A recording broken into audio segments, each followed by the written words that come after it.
Assalamualaikum warahmatullahi wabarakatuh. Waalaikumsalam warahmatullahi wabarakatuh. Bapak-bapak, ibu-ibu, saudara-saudara kaum muslimin rahimakumullah. Setiap orang menginginkan kebahagiaan dan tidak seorang pun menginginkan kesengsaraan dalam kehidupan ini. Namun nyatanya tidak setiap orang yang ingin bahagia mengetahui jalan yang harus ditempuhnya untuk sampai kepada kebahagiaan itu. Maka pada kesempatan pertemuan kali ini saya ingin menyampaikan sebuah hadis dari junjungan kita baginda Nabi besar Muhammad sallallahu alaihi wasallam yang termuat dalam kitab Mukhtarul Ahadits An-Nabawiyah, di mana beliau bersabda, arba'un min sa'adatil mar'i. Ada 4 perkara yang merupakan tanda dari orang bahagia. Saya mau tanya, di antara saudara-saudara yang hadir di sini, apa ada yang kepengen jadi orang sengsara? Ya. Seluruhnya tentu ingin mendapatkan kebahagiaan. Maka menurut resep dari Nabi kita, tanda orang bahagia itu 4. Jadi kalau saudara ingin bahagia harus mempunyai 4 perkara ini. Yang pertama, orang bahagia itu kata Nabi, darun wasi'un. Punya rumah biar bagus asal gede. Enak ngaturnya daripada sudah punya rumah kecil, adanya di pinggir kali, gubuk, kalau hujan bocor, miring lagi, kiamat. Loh, kalau gitu Islam materialis dong. Hadis ini boleh diartikan dengan makna hakiki, arti yang sebenarnya. Boleh diartikan dengan makna majazi, arti kiasan. Kalau dia diartikan dengan arti kias, maka yang dimaksud darun wasi'un ay qalbun wasi'un. Rumah yang luas tidak lain daripada hati yang lapang. Karena di situ kunci kebahagiaan yang sebenarnya. Walaupun kita cuma tinggal di petak berukuran 2 kali 3 meter, kalau hati kita luas-luas rasanya rumah itu. Tapi biar rumah kita halamannya saja puluhan ribu hektar, ada kolam renangnya, kamar tidurnya tidak lagi terhitung. Kalau hati yang menempati rumah itu sempit, maka akan terasa sempit jugalah rumah itu. Tempat bergantungnya tidak lain adalah hati. Marilah kita mencoba melihat berbagai pandangan orang tentang bahagia ini. Ada orang menyangka bahwa bahagia itu kalau dia mendapatkan harta yang sebanyak-banyaknya. Siapa yang banyak harta, dialah raja. Apa yang dia mau, seluruhnya bisa dibeli. Keamanannya, dia bisa menyewa petugas. Seluruh fasilitas untuk menyenangkan kehidupannya bisa dibeli. Pendeknya, hartalah segala-galanya dalam kehidupan. Sampai ada pepatah mengatakan, innad darahima fil amakini kulliha taksur rijala mahabatan wa jalala. Sesungguhnya harta, dinar, dirham, uang di mana-mana selalu bikin hebat orang yang memilikinya. Coba lihat, orang yang punya duit sama yang enggak punya duit, jangan gaya hidupnya, gaya jalannya aja lain. Wahia lisanun liman arada fasahatan, wahia silahun liman arada qitala. Uang adalah senjata yang paling ampuh bagi orang yang mau pergi perang, dan lidah yang paling fasih bagi orang yang mau bicara. Kalau bicara dengan lidah macet, cobalah bicara dengan harta, lancar. Sampai ada pepatah demikian, segalanya bisa diatur dengan harta. Maka di kalangan orang yang berpandangan semacam itu, seluruh kegiatan hidupnya hanya terfokus kepada bagaimana mengumpulkan harta yang sebanyak-banyaknya. Tidak peduli halal haram, tidak kenal sore pagi siang dan malam, tidak sempat sujud, jauh dari agama, jauh dari kehidupan yang bersifat ruhaniyah, jauh dari Allah dan sebagainya, sampai dalam Al-Quran dikelompokkan dalam kelompok yang dinamakan lumazah. Allazi jama'a malahu wa 'addadah yahsabu anna malahu akhladah. Mereka mengumpul-ngumpulkan harta sebanyak-banyaknya dan menyangka bahwa harta yang banyak itu dapat mengekalkan hidupnya, mengekalkan kekayaannya, mengekalkan kebahagiaannya. Saudara hadirin yang berbahagia, kalau pandangan hidup ini benar, artinya kalau harta memang merupakan satu-satunya hal yang dapat membuat orang bahagia, tentu di rumah mewah tidak akan pernah ada tangis derita. Tentu di satu tempat di mana fasilitas hidup serba menunjang tidak ada yang namanya penderitaan.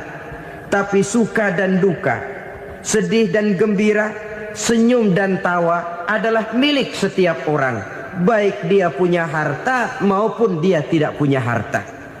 Nyatalah bahwa harta semata-mata bukan merupakan jaminan bahwa orang akan bahagia, walaupun tanpa harta orang sulit untuk bahagia. Saya mau cerita, ada orang super kaya, namanya Aristotle Onesius, raja tanker Yunani. Dia punya kapal tanker saja konon sampai 11 banyaknya. Punya perusahaan penerbangan yang disebut Olympic Airlines. Punya hotel di berbagai kota besar di dunia ini, sejak dari New York, London, Paris, Rome dan sebagainya. Bahkan punya pulau yang dia namakan Pulau Scorpio.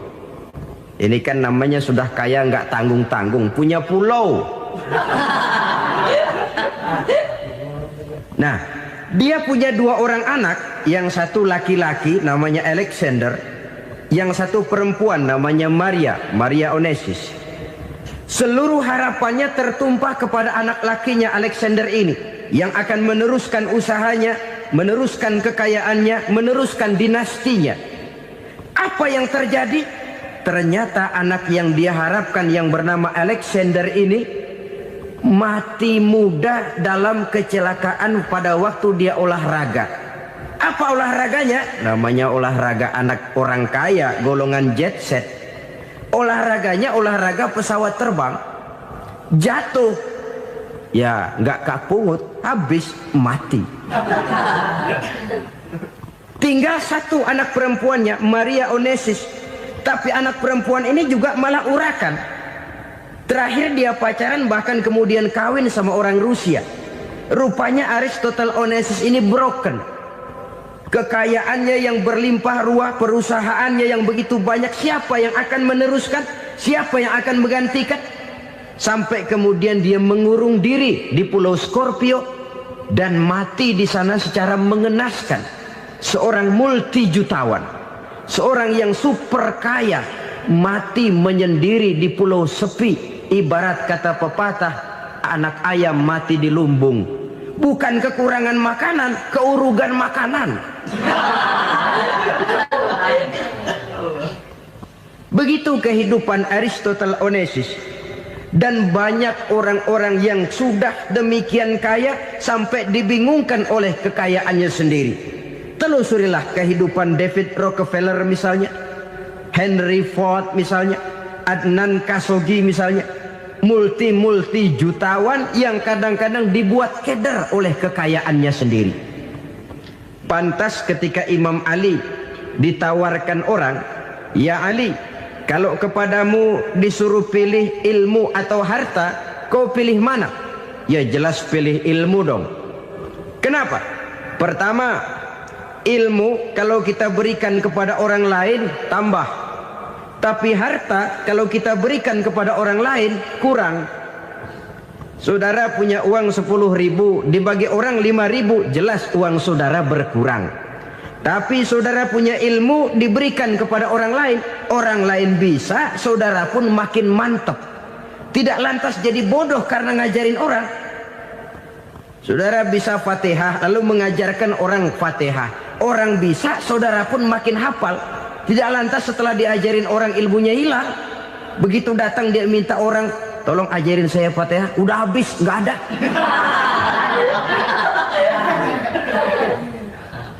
Yang kedua kata Imam Ali, ilmu menjaga kita. Kalau harta, kita yang harus jaga. Makin banyak ilmu, makin terpelihara diri seharusnya. Tetapi makin banyak harta, makin bingung kita jaganya. Sampai kadang-kadang kalau perlu seluruh keliling rumah dipasangi alarm. Belum cukup disewakan anjing besar-besar, pasang di depan pintu, awas anjing galak. Masih belum cukup juga, cari centeng tukang-tukang kepruk jaga rumah. Masih terasa belum aman, padahal rumahnya dikelilingi tembok besar. Di balik tembok ada pintu-pintunya tebal. Di balik pintu itu terbuka masuk kamar, kamar pun ada pintunya, pintunya pun kuat. Masuk ke dalam kamar ada lemari, lemarinya pun pintunya kuat, dikunci, kuncinya pun kuat. Tapi terhadap seluruhnya yang timbul cuma sekedar was-was saja. Kesimpulannya sekali lagi, tanpa harta orang memang sulit untuk bahagia. Tapi harta semata-mata tidak merupakan jaminan orang akan bahagia. Dengan hati yang luas, itu modal utama untuk mencapai kebahagiaan hidup. Orang yang hatinya luas, saudara-saudara, punya hati yang lapang, melihat kenyataan hidup ini, dia bersyukur senantiasa kepada Allah. Lantas tidak timbul hasud dan iri hatinya. Oleh karena itu jiwanya selalu lapang. Kalau tidak, cupik hati namanya. Dangkal pandangan, tidak senang melihat orang lain dapat nikmat, dan itu sering dijadikan contoh. Kalau orang yang lapang dada, dia lihat tetangganya beli TV baru, dia berkata, alhamdulillah ya, tetangga kita beli TV, mudah-mudahan kita bisa ikut nonton. Lapang dadanya. Tapi orang yang sempit hati, lihat tetangga beli televisi, meriang. Enggak diapa-apain, meriang. Besoknya dengar tetangga beli motor, makin sakit, ke rumah sakit. Lalu di rumah sakit dengar tetangganya beli mobil, mati. Disiksa oleh perasaannya sendiri. Orang kalau hati sudah sempit dalam hidup, kemanapun dia pergi, sempit rasanya medan kehidupannya. Kemudian kita melihat juga ada orang yang menilai bahwa bahagia itu katanya kalau punya kedudukan yang tinggi, pangkat yang agung, wibawa yang besar. Mungkin betul, tapi mungkin juga tidak. Bergantung kepada hati orang yang punya pangkat itu. Sama dengan harta tadi. Harta akan membawa bahagia kalau dia jatuh ke tangan orang yang berhati lapang. Tapi harta akan jadi bencana kalau jatuh ke tangan hati orang yang sempit. Pangkat akan membawa bahaya kalau jatuh di tangan hati orang yang sempit. Lebih dari itu, kenyataan mengajarkan kepada kita bahwa ternyata pangkat dan jabatan tidak selamanya memberikan kebahagiaan dalam kehidupan. Bahkan resikonya kelewat besar. Beberapa bukti kita bisa ambil dari para pemimpin dunia yang menjadi korban lantaran pangkat dan jabatan yang disandangnya. Saudara ingat Presiden Abraham Lincoln dan John Kennedy dari Amerika? Dibunuh orang. Park Chung-hee dari Korea Selatan, Ziaur Rahman dari Bangladesh, Anwar Sadat dari Mesir, terakhir Indira Gandhi dari India, menjadi korban dari pangkat dan jabatan yang disandangnya dari orang-orang yang tidak senang dia memegang jabatan itu. Dia akan mudah mengundang bencana. Sehingga pantas kalau seorang presiden terkemuka Amerika, Harry Truman namanya, dia mengatakan jabatan presiden itu, kata dia, seperti orang nunggang macan, naik macan. Harus kita taiki, kalau enggak dia bakal nerekam kita, ngeri katanya. Adapun orang yang hatinya lapang, kalau dia menerima pangkat dan jabatan, dianggapnya itu satu kesempatan untuk berbuat baik. Tapi orang yang berhati sempit, menerima pangkat dan jabatan, bukan kadang-kadang menerima, malah berusaha setengah mati mencapai dengan segala cara. Kalau perlu jilat atas, jilat atas. Jadi golongan sumuhun dawuh. Jadi kelompok kulon nuwun, yes sir, yang kerjanya cuma oke bos. Kalau perlu jilat atas, jilat atas. Kalau perlu injak yang bawah, injak yang bawah. Perlu sikut kiri kanan, sikut kiri kanan. Yang penting pangkat dapat, jabatan dapat. Orang yang semacam ini, kalau sudah mempunyai pangkat dan jabatan, biasanya dia tidak menganggap itu sebagai amanah, tidak menganggap sebagai kesempatan berbuat baik, tapi malah kesempatan untuk memperturutkan hawa nafsunya yang dilatar belakangi oleh kesempitan hatinya tadi. Apalagi kalau orang memperoleh pangkat karena banyak mengeluarkan uang. Seakan-akan pangkat dan jabatan itu sekarang macam proyek, pakai tender. Siapa yang berani bayar segini naik, nggak berani minggir. Padahal logikanya, kalau orang mencapai satu jabatan karena banyak mengeluarkan uang, hampir bisa dipastikan bahwa setelah jabatan itu dia pegang, langkah pertama yang akan dilakukannya ialah berusaha bagaimana uang yang dia keluarkan supaya kembali. Ya paling kurang pulang modal dulu dong. Soal mikirin rakyat soal nanti, tapi ini modal harus pulang. Itu celakanya kalau orang memperoleh pangkat dan jabatan cuma karena banyak mengeluarkan uang. Jarang orang yang mempunyai keyakinan dan pandangan bahwa pangkat dan jabatan merupakan amanah. Jadi sekali lagi, pangkat dan jabatan mungkin saja membawa kebahagiaan kalau jatuh ke tangan orang yang berhati lapang.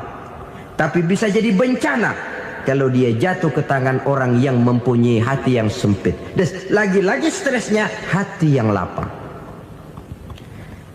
Lalu sebagian orang, saudara, ada yang berpandangan katanya bahagia itu kalau jadi orang terkenal, mempunyai popularitas, menjadi idola di kalangan remaja, di kalangan orang tua, di segala lapisan masyarakat. Padahal makin populer orang makin terikat dia. Ya kalau macam kita ini kan nggak punya nama, nggak populer, tengah malam buta mau nongkrong di warung Tegal aman. Tapi pangkat, jabatan, kedudukan, popularitas menyebabkan kita diikat dengan berbagai macam peraturan. Cuma mandi sama ke WC saja yang nggak dikawal.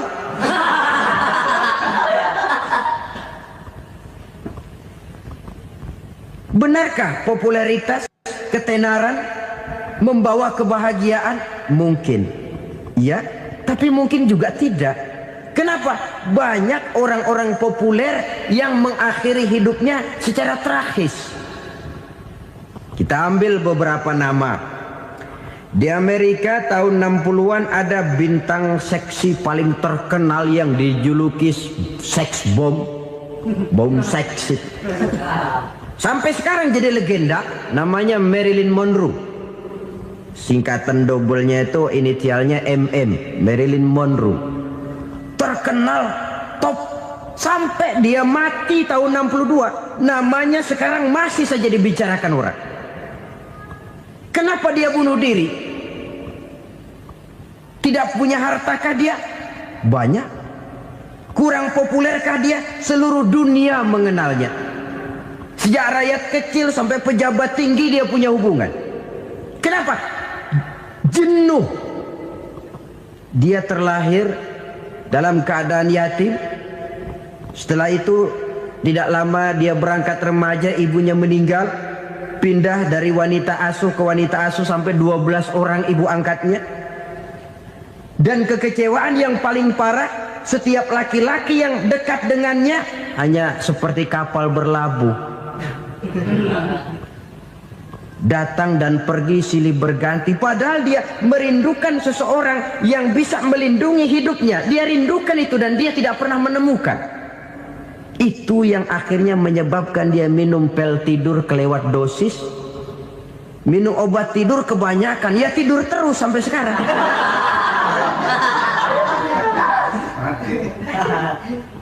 Dia mengakui, saya telah memiliki ketenaran, tapi saya tidak pernah hidup dalam ketenaran itu. Saya pandai main sandiwara, tapi saya ingin hidup dalam alam yang real sebagaimana umumnya orang. Itu yang dia rindukan. Menyusul jejak yang namanya Marilyn Monroe ini, Billie Holiday, saudara kenal tentu, di rumah sakit dirawat. Dia juga minum obat overdosis, mati lagi. Jimi Hendrix minum obat tidur overdosis kelewat batas, mati lagi. Lalu yang menghanyutkan diri di danau, Janis Joplin dan Brian Jones.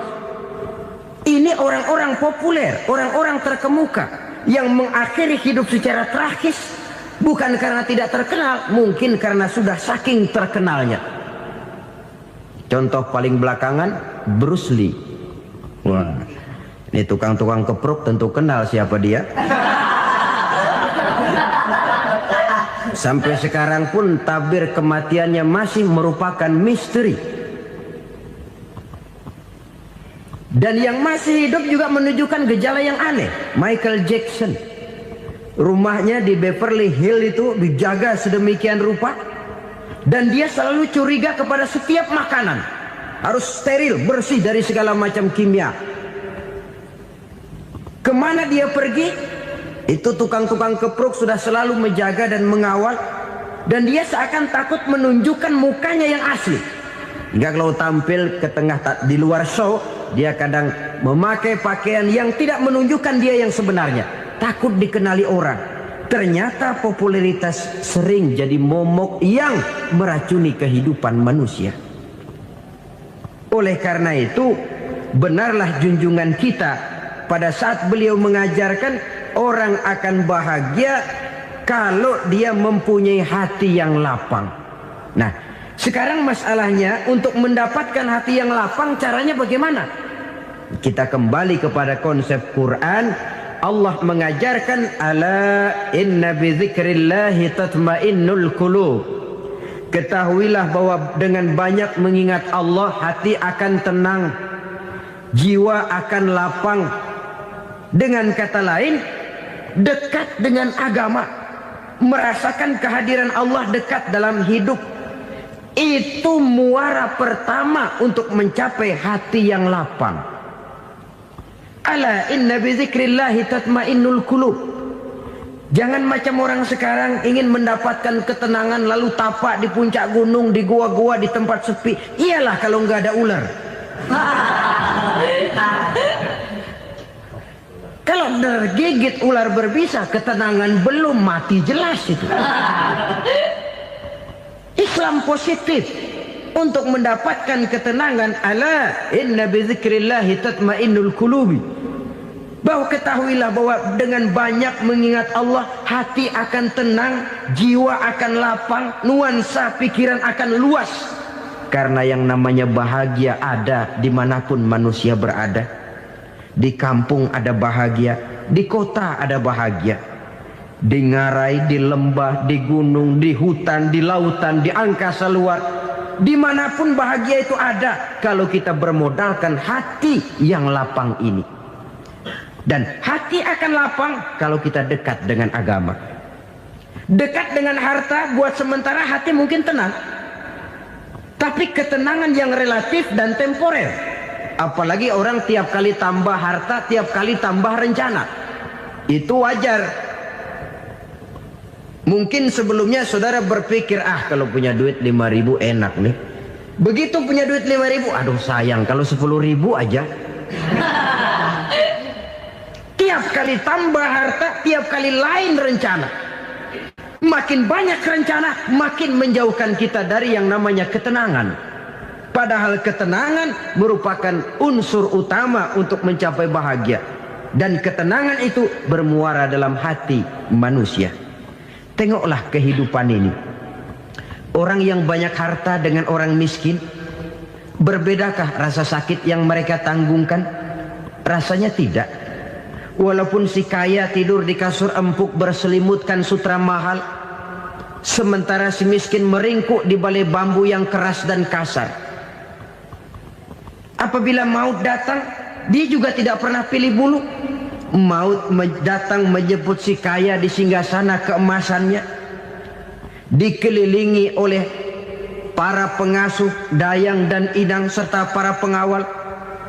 Dan maut pun datang menjemput si miskin papa, sehingga ia tergelepar di tepian jalan. Kedua-duanya bernama mati. Kalau nyata bahwa sakit yang ditanggung si kaya tidak beda dengan sakit yang ditanggung si miskin, bukan harta semata yang membuat orang bahagia. Hati yang tenang, jiwa yang lapang penuh kedamaian, karena banyak berzikir dan mengingat Allah, itu merupakan modal utama untuk mencapai sesuatu yang bernama bahagia.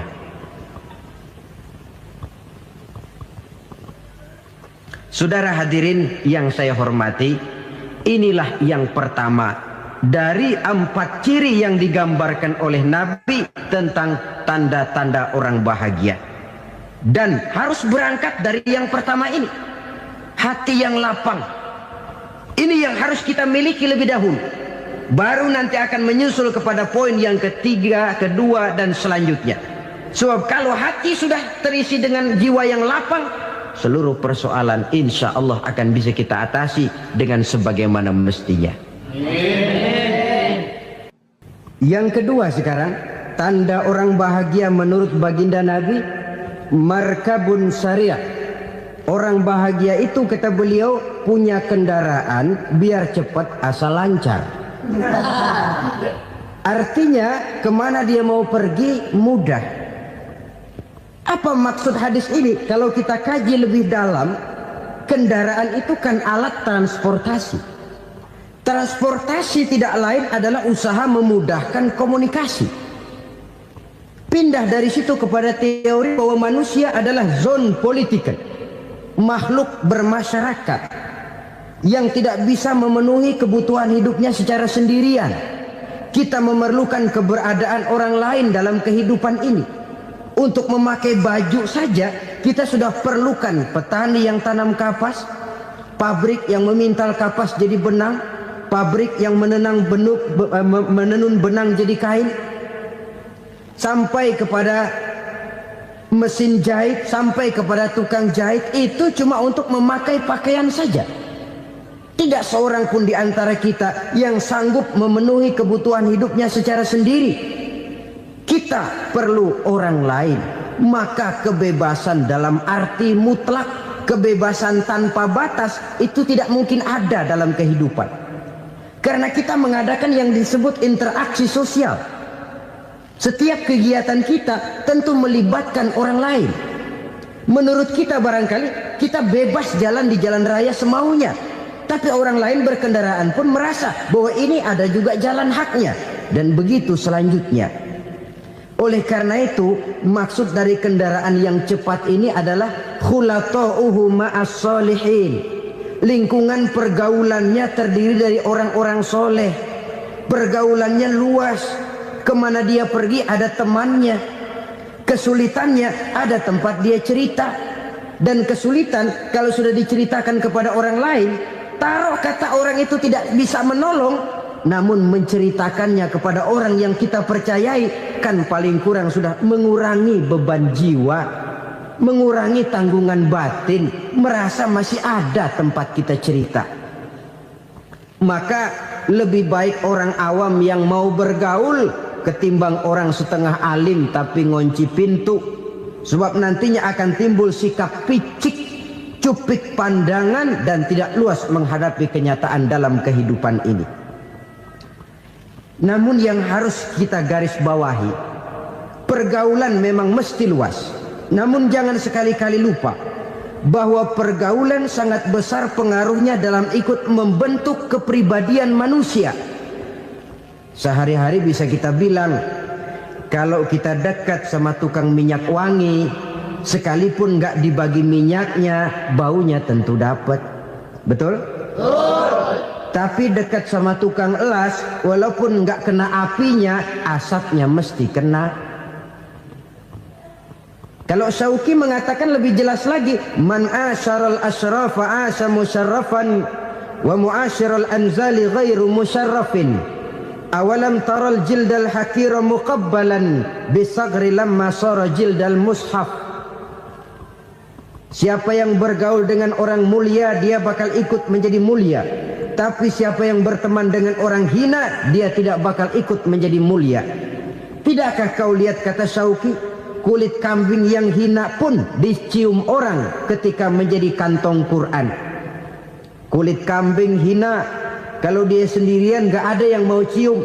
Tapi begitu dia bergaul dengan Quran, menjadi kantong Quran, dipakein minyak wangi, ditaruh di tempat yang tinggi, mau diambil dicium dulu, dibawa dengan penuh hormat dan hati-hati.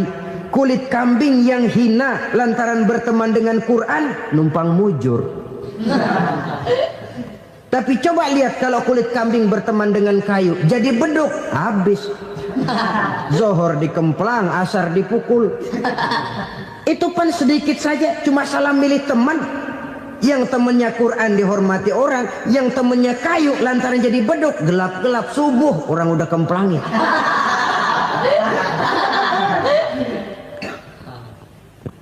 Maka terutama kepada adik-adik remaja yang masih mencari identitas diri, yang ibarat kaset masih kaset kosong, mudah diisi oleh apapun, pandai-pandailah memilih teman dalam bergaul.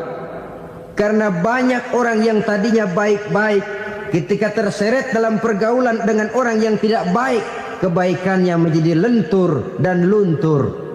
Tapi berapa banyak bajingan-bajingan tengik, orang-orang yang berlumur noda dan dosa, tiap hari melakukan maksiat, namun bergaul dengan orang yang baik-baik, pada akhirnya sedikit demi sedikit beringsut dan berangsur dia terbiasa mengikuti kebaikan-kebaikan.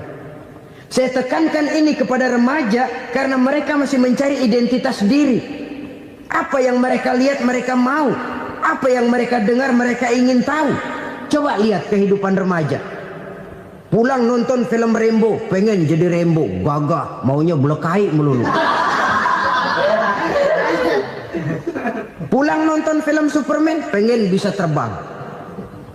Pulang nonton India, nyanyi melulu. Wajar, mereka masih mencari identitas diri. Saya ini sebenarnya siapa? Lingkungan, pergaulan akan membentuk itu. Karena itu pandai-pandailah bergaul, karena ia sangat besar pengaruhnya dalam ikut membentuk kepribadian manusia. Apalagi sifat yang jelek lebih cepat menularnya ketimbang sifat yang baik. Sifat yang baik, watak yang soleh itu lambat sekali untuk menular. Tapi yang tidak baik, kan prosesnya mah kalau remaja biasanya mula-mula dengar. Karena dengar lalu pengen tahu. Karena pengen tahu lalu ngeliatin. Begitu ngeliatin kan pengen nyobain. Setelah nyobain ketagihan. Nah, ini prosesnya. Yang namanya ganja, morfin, narkotik, awalnya kan begitu. Mula-mula denger, katanya kalau sudah fly to the sky, sudah melayang ke langit, katanya disitulah puncak kebahagiaan. Mulanya cuma denger. Karena denger, pengen tahu. Karena pengen tahu, lalu ngeliat, kumpul sama orang yang suka ngeganja. Setelah ngeliat, nah pengen ngerasain. Begitu ngerasain, enak juga, ketagihan. Kalau sudah ketagihan jadi penyakit kronis, bisa merembet kepada yang lain. Iya, kalau orang tuanya mampu untuk beli morfin, beli ganja. Kalau tidak kan pikirannya ngayap, jemuran siapa ya gue sabet. Timbullah perbuatan-perbuatan negatif yang bermula dari salah pergaulan. Apalagi buat adik-adik remaja yang tinggal di kota-kota besar, yang pengaruh budaya, pengaruh kesenian, pengaruh struktur kehidupan yang nampak makin individualistis, di mana persaingan tajam, tensi ekonomi tinggi, orang mudah mengalami stres. Pandai-pandailah dalam bergaul, sekali lagi, karena ia sangat besar pengaruhnya dalam ikut membentuk kepribadian manusia. Orang bahagia punya kendaraan yang cepat, artinya punya pergaulan yang luas, dan lingkungan pergaulannya terdiri dari orang-orang yang soleh. Kemana dia pergi, ada teman. Kesulitannya, ada tempat dia cerita. Tapi kalau sudah menyendiri, hidup sendiri, kesulitan dipikiri sendiri, bisa mati belum waktunya. Tidak ada tempat berbagi rasa, tidak ada tempat bercerita, tidak ada tempat mengurangi beban dalam kehidupan. Pantas betul kalau Islam sangat menggalakkan dan menganjurkan orang kalau sudah sampai waktunya itu untuk melangsungkan nikah. Kata Nabi, ya ma'syaras syabab man istata'a minkumul ba'at falyatazawwaj. Hai para pemuda, kalau sudah mampu memberi nafkah, kawinlah, nikahlah kamu. Kenapa? Sudah ada teman hidup, tempat berbagi rasa. Kesulitan kalau ada tempat cerita akan lebih ringan ketimbang kita telan sendiri, walaupun bobot kesulitannya sama beratnya. Saudara-saudara kaum muslimin rahimakumullah, inilah ciri yang kedua, punya kendaraan biar cepat asal lancar. Kemana kita mau pergi gampang. Dengan kata lain, setelah hati yang luas, pergaulan yang luas. Dua. Yang ketiga sekarang, tanda orang bahagia itu menurut Nabi, misbahun mudhi'un, punya lampu yang terang. Oh, itu enggak problem. Sekarang sudah zamannya listrik masuk desa, Pak. Lampu sudah terang semua. Betul, kalau itu yang dimaksud. Tapi tidak cuma itu. Karena lampu yang dimaksud di sini, lampu yang akan menerangi seluruh perjalanan hidup. Dan perjalanan hidup itu sudah dimulai sejak kita terlahir ke alam ini, sampai masuk ke alam barzah, kumpul di padang mahsyar, sampai ke akhirat. Lampu yang menerangi itu yang diperlukan. Kalau lampu, katakanlah yang paling top sekarang kan lampu jenis Mercury. Taruhlah itu di rumah kita, dia cuma menerangi rumah kita, menerangi hati pun tidak sanggup. Bila kita masuk ke alam barzah, alam kubur, sanggupkah si Mercury yang begitu terang menerangi alam barzah kita? Tidak sanggup lagi. Sanggupkah lampu yang ratusan watt, bahkan puluhan ribu watt menerangi kehidupan di padang mahsyar? Tidak akan sanggup lagi.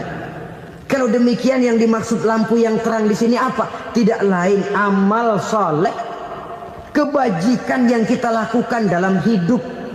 Itu yang akan jadi lampu penerang.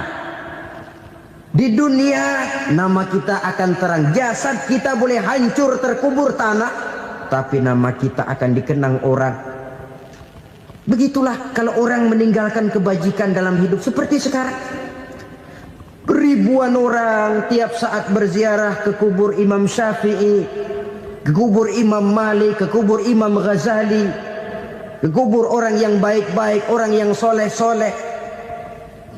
Kebajikannya yang ditinggalkan, yang mengukir namanya dengan tinta emas.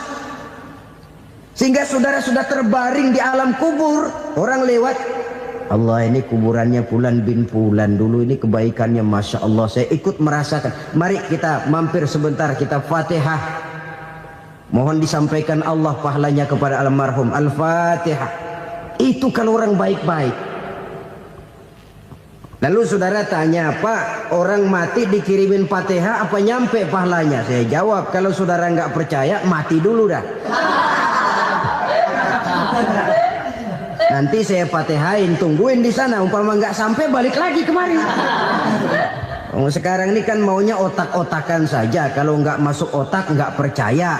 Padahal alam gaib itu nggak bisa diotak-otakin. Sama saja dengan saudara pernah dengar cerita kapal Tampu Mas tenggelam kan? Pernah nggak? Di mana? Di Laut Masalembo. Begitu ke Tampu Mas tenggelam, ratusan penumpang itu terjun ke laut, dipermainkan gelombang, berjuang menghadapi maut itu.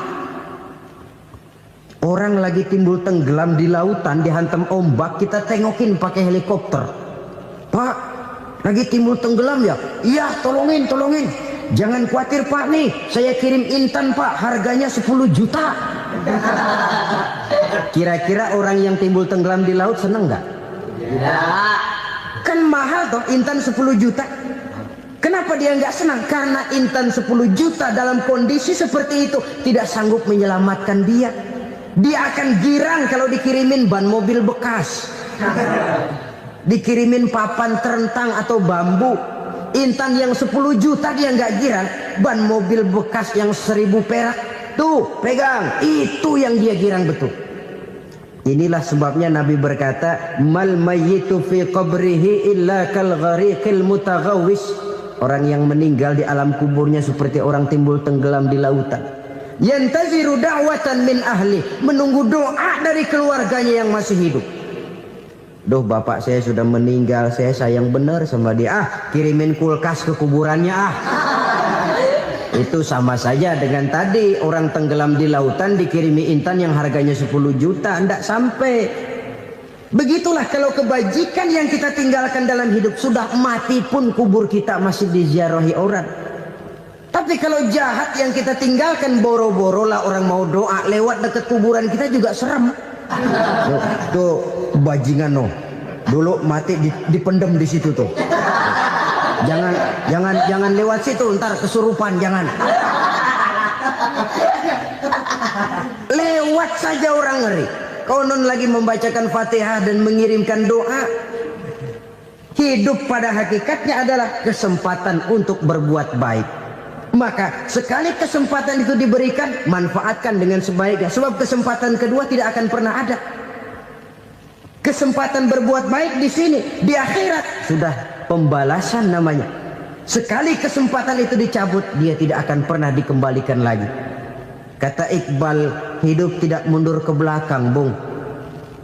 Berhenti diinjak orang, mundur hancur. Tidak ada kata mundur dalam hidup ini. Berhenti diinjak orang, mundur kecebur. Tidak ada kata lain, harus maju dalam kehidupan dalam artian yang positif. Hidup adalah kesempatan untuk mengumpulkan kebajikan yang sebanyak-banyaknya. Di situ nilai daripada manusia. Sekarang ini memang nggak kelihatan kok, orang yang banyak pahala sama yang banyak dosa nggak kelihatan kok. Barangkali kalau habis bikin dosa palanya pada benjol, mungkin orang takut sama dosa. Tapi sekarang sama saja, orang yang banyak dosa dengan yang nggak banyak dosa jalan bareng dari belakang, sama, nggak kelihatan beda. Tapi ada waktunya di mana pahala memegang peranan, di mana dosa diperlihatkan. Sama saja kalau kita bawa mobil siang, lampu kan nggak begitu berfungsi. Apa lalu bilang, alah ini lampu berat-beratin, copot-copotin aja dah. Tidak perlu begitu. Kenapa? Pada suatu saat malam senja akan datang. Bila matahari terbenam, senja pun datang, gelap mulai merayap, disitulah baru terasa perlunya lampu. Pahala begitu. Sekarang orang yang nggak ada pahalanya nggak kelihatan dalam kehidupan. Tapi pada suatu saat senja kehidupan akan datang. Ajal merenggut nyawa, malam merayap, dan hidup mulai diliputi kegelapan di alam barzah. Dikala itu kalau nggak punya lampu, alangkah malangnya kita. Sebab amal yang baik, kata Nabi, di alam barzah itu akan diciptakan menjadi perempuan yang cantik menemani kita. Amal yang jahat akan menjadi orang yang paling jelek nemenin kita. Sudah di tempat gelap yang nemenin jelek.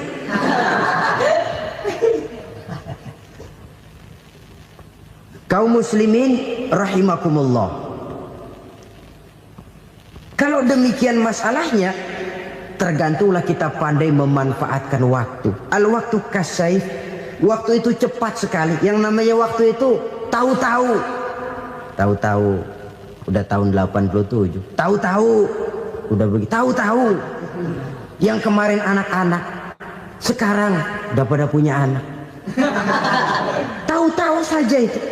Begitu cepat waktu berlalu. Kalau tidaklah pandai kita memanfaatkannya, akan rugi kita. Nabi bersabda, "Man kana yaumuhu khairun min amsihi fahuwa rabih." Barang siapa yang hari ini lebih baik daripada hari kemarin, itu orang untung. Hari ini lebih baik daripada kemarin. Bulan ini lebih baik dari bulan kemarin. Tahun ini lebih baik dari tahun kemarin. Itu orang yang beruntung. Tahun kemarin sembayangnya maghrib doang, sekarang udah tambah isya. Tahun kemarin cuman Idul Fitri aja ngancem bener, sekarang udah tambah Jumat, lalu tambah lagi maghrib, tambah lagi isya, dan selanjutnya. Hari ini lebih baik daripada kemarin, itu orang yang beruntung. Wa man kana yaumuhu mislu amsihi fahuwa khasir. Lalu barang siapa yang hari ini sama saja dengan hari kemarin, itu orang rugi. Hari ini sama dengan kemarin, rugi itu. Bulan ini begitu, bulan kemarin begitu, tahun ini begitu, tahun lalu juga begitu. Rugi itu orang. Rugi apa? Rugi umur. Umur tambah, amalan gak pernah tambah.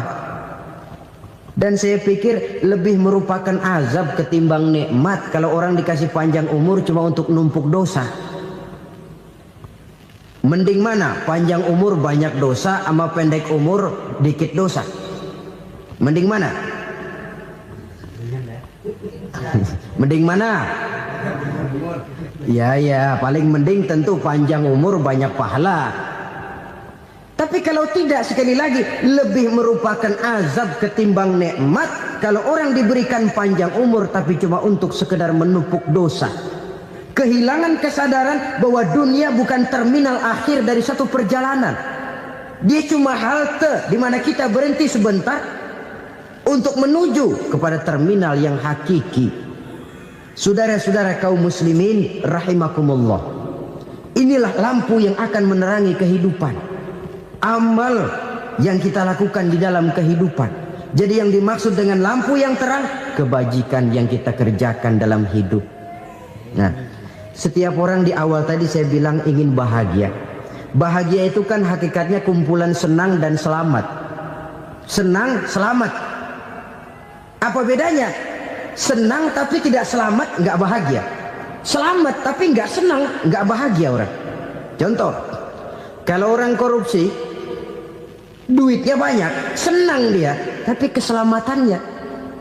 Ada tentara baris di samping rumahnya udah bingung, padahal tentara latihan. Tentara cuma latihan, dia bingung.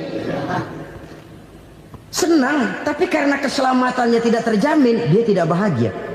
Sebaliknya pegawai negeri jujur benar, cuma segaji-gajinya, selamat nggak korupsi tapi melarat, ya nggak bahagia juga, kurang senang. Kesenangan dan keselamatan untuk dunia saja, ya sekali lagi, kalau cuma sekedar untuk dunia saja bisa dibeli pakai uang, bisa dibeli pakai uang. Saudara ingin selamat bisa dibeli pakai uang, saudara ingin senang bisa dibeli dengan uang.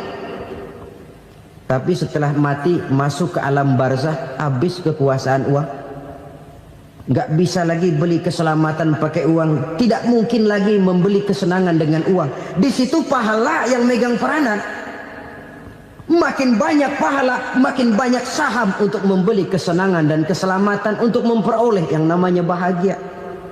Dan jangan lupa loh, di alam barzah kita nggak sebentar, menunggu datangnya kiamat.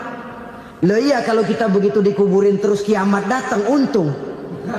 Tapi kalau masih harus 1000, 2000, puluhan ribu tahun yang akan datang, dalam satu penantian yang begitu lama, tanpa saham untuk memperoleh kebahagiaan, satu kemalangan yang tidak ada pernah putus-putusnya. Janganlah tergelincir oleh kebahagiaan sebentar yang menipu dengan mengorbankan kebahagiaan hakiki yang berjangka panjang. Apa artinya senyum sejenak kalau harus ditebus dengan tangis seumur hidup? Biarlah kita minum jamu, pahit memang, getir memang, tapi kan besok badan sehat. Daripada sekarang minum sirup, manis memang, enak memang, tapi bibir pada jontor besoknya. Sirawan, batuk, nggak karu-karuan.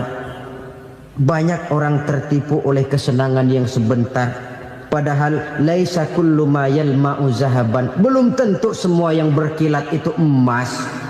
Belum tentu semua yang gemerlap itu intan. Karena itu marilah manfaatkan kesempatan yang diberikan Allah ini untuk mengumpulkan kebajikan yang sebanyak-banyaknya. Yang terakhir sekarang, yang keempat, tanda orang bahagia kata Nabi. Zaujatun salihah. Orang bahagia itu tanda yang keempat kata Nabi, punya istri biar cakep asal taat. Sudah surga itu sudah. Cakep taat. Istri kayak gitu, kalau belum mati jangan dikuburin dulu. Sudah cakep taat lagi. Tapi kadang-kadang enggak, udah jelek ngadat melulu. Apa yang mau dipilih? Sebab itu Quran mengatakan istri pakaian untuk suami, suami pakaian untuk istri. Kenapa suami istri diibaratkan pakaian? Alangkah tingginya gaya bahasa Quran ini. Suami istri teman hidup, hidup perjalanan panjang. Sejak kita dalam rahim sudah ada hidup kan di sini. Sampai ke alam dunia, masuk ke alam barzah, kumpul di padang mahsyar, sampai menuju akhirat, itu perjalanan hidup. Carilah istri atau suami teman hidup yang membawa manfaat tidak hanya kehidupan di dunia ini, sampai di alam barzah, sampai di padang mahsyar. Suaminya mungkin meninggal lebih dulu atau istrinya mungkin meninggal lebih dulu. Tapi suami atau istri yang masih hidup berbuat kebajikan. Suami saya meninggal, ada hartanya, saya sedekahkan, niat pahala untuk almarhum suami saya. Ini teman hidup. Tidak dibatasi dan tidak bisa dipisahkan oleh maut sekalipun. Zohirnya mungkin pisah, badannya mungkin pisah, tapi hatinya, jiwanya, kebersamaannya dalam menghadapi kehidupan. Karena itu, saudara-saudara, bahasa Quran indah. Suami istri diibaratkan seperti pakaian. Apa fungsi pakaian? Pertama, pakaian jadi kebanggaan. Artinya suami harus menjadi kebanggaan istri, istri harus jadi kebanggaan suami. Yang kedua, pakaian itu kan fungsinya menutup aurat. Artinya sesama suami istri harus saling menjaga kekurangan masing-masing. Jangan malah sesama suami istri saling membongkar rahasia dan aibnya sendiri-sendiri. Istrinya diceritain jeleknya di mana-mana, atau suaminya dibongkar rahasianya di pasar umum. Itu sudah tidak lagi berfungsi sebagai pakaian. Kenapa semua ini diperlukan? Karena kita menyadari bangsa yang baik terdiri dari masyarakat yang baik. Masyarakat yang baik merupakan susunan dari warga yang baik. Warga yang baik adalah terdiri dari rumah tangga yang baik. Dan rumah tangga yang baik merupakan susunan dari pribadi yang baik. Dari situ langkah dimulai. Membangun satu bangsa yang baik diawali dengan membangun rumah tangga yang baik, dengan menciptakan pribadi-pribadi yang baik. Sehingga dari sini diharapkan berkembanglah nilai-nilai kebaikan. Orang akan bahagia mempunyai istri yang soleh. Kenapa? Tidak ada seorang suami bisa sukses jadi apapun dia, apapun profesinya. Dokterkah, kiaikah, mubalikkah, petanikah, pengusahakah, pejabat tinggikah, tidak ada seorang suami yang bisa sukses tanpa peran serta istrinya. Walaupun memang peranan itu tidak begitu kelihatan, tapi sangat menentukan. Karena itu, saudara hadirin yang saya hormati, Islam sangat menghargai kaum wanita, memberikan kedudukan yang tinggi sepanjang tidak mematikan kodrat kewanitaannya. Nah, kalau sudah kesuksesan ini diawali dari rumah tangga, karier di masyarakat mudah untuk dikejar. Tapi keberantakan di rumah tangga merupakan kegagalan pertama di tempat lain. Nah, inilah saja yang dapat Al-Fakir sampaikan pada pertemuan kali ini. Siapa orang yang melaksanakan ibadah puasa sunnah pada hari-hari 10 di bulan Zulhijjah ini Allah Subhanahu wa taala akan memuliakannya dengan 10 macam perkara. Saudara, ini keuntungannya. Assalamualaikum warahmatullahi wabarakatuh. Alhamdulillahi rabbil alamin, wa bihi nasta'inu ala umuri dunya waddin. Salatu wassalamu ala asyrafil anbiya wal mursalin, Sayyidina wa maulana Muhammadin wa ala alihi wa sahbihi ajma'in, amma ba'du. Afdalus siyami ba'da Ramadan syahrullahil muharram, wa afdalus salati ba'dal faridah salatul lail. Diriwayatkan oleh Muslim dari Abi Hurairah, puasa yang paling utama sesudah puasa Ramadan tidak lain adalah puasa di bulan Muharram, dan solat yang paling afdol sesudah solat yang wajib adalah solat pada sepertiga malam yang akhir. Puasa di bulan Muharram merupakan puasa sunnah dan mempunyai nilai yang sangat besar dalam pandangan Allah Subhanahu wa ta'ala. Buat mereka yang mampu melaksanakan puasa sunnah di bulan Muharram ini, boleh melaksanakannya selama 10 hari. Hari yang pertama boleh juga 3 hari saja, atau setidak-tidaknya 1 hari daripada bulan Muharram. Yang kedua, puasa 10 hari daripada bulan Zulhijjah. Karena bulan Zulhijjah ini memang termasuk bulan yang dimuliakan oleh Allah Subhanahu wa taala. Pertama, di sana ada hari Tarwiyah, ada hari Arafah, ada hari kurban, ada talbiyah, ada pelaksanaan haji dengan segala manasiknya. Maka puasa sunnah di bulan Zulhijjah merupakan amalan yang sangat utama dan besar pahalanya dalam pandangan Allah Azza wa Jalla. Sebagian ulama menjelaskan, man shoma hazihil ayyam akramahullahu bi asri asya'in.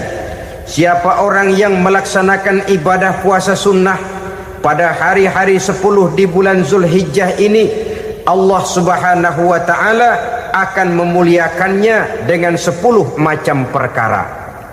Saudara, ini keuntungannya. Yang pertama, orang yang puasa di hari-hari 10 bulan Zulhijjah diberikan al-barakah fi umrihi, diberikan keberkahan pada umurnya. Setiap kita ingin memperoleh umur yang berkah. Umur yang berkah itu yang bagaimana? Apa yang jumlahnya panjang? Mungkin. Tetapi yang jelas, umur yang berkah ini adalah umur yang bisa dipertanggungjawabkan di hadapan Allah Subhanahu wa ta'ala. Artinya, umur yang diisi penuh dengan kebajikan, umur yang diisi dengan segala macam kegiatan ibadah, dan umur yang dengan demikian sungguh pun kita sudah mati, jasad terkubur dalam tanah, nama kita akan tetap hidup, dikenal orang oleh karena kebajikan yang kita kerjakan. Saya kira akan lebih merupakan azab ketimbang nikmat kalau orang diberikan umur panjang tapi hanya untuk menumpuk-numpuk dosa saja. Kan lebih baik mana? Umur pendek banyak pahala, umur panjang banyak dosa. Lebih baik mana? Saya yakin yang paling baik tentu umur panjang banyak pahala. Paling sial umur pendek dosa melulu. Sudah diberikan umur pendek, tidak seberapa, dosa berlipat ganda. Itu kalau orang kampung bilang tekor namanya. Rugi. Umur pendek hanya untuk menumpuk-numpuk dosa. Boleh jadi kalau umat-umat zaman dulu, saudara, mereka diberikan umur panjang. Nabi Adam, kita tahu Nabi Adam itu 2000 tahun umurnya. Nabi Nuh 950 tahun. Umatnya ya rata-rata segitu itu. Nah, kalau mereka misalnya punya umur 800 tahun, lalu 200 tahun mereka melakukan dosa, kan masih punya restan 600 tahun untuk taubat. Karena umurnya diberikan jatah panjang. Kita ini oleh Allah Subhanahu wa taala, umat Nabi Muhammad ini umurnya pendek-pendek. Kalau nyontoh Nabi 63 tahun saja. Kalau diberikan 70 tahun umur kita sekarang, itu sudah dapat jatah lebih 7 tahun. Alhamdulillah bahwa Allah memberikan saat-saat, waktu-waktu, tempat-tempat yang punya nilai istimewa, sehingga umur yang pendek ini bisa bernilai panjang. Nilai ibadahnya bisa bernilai pahala seperti umat yang berumur panjang dahulu itu. Karena itu manfaatkan umur dengan baik, dan salah satu keberkahan daripada umur akan datang dengan melaksanakan ibadah puasa sunnah. Ini yang pertama.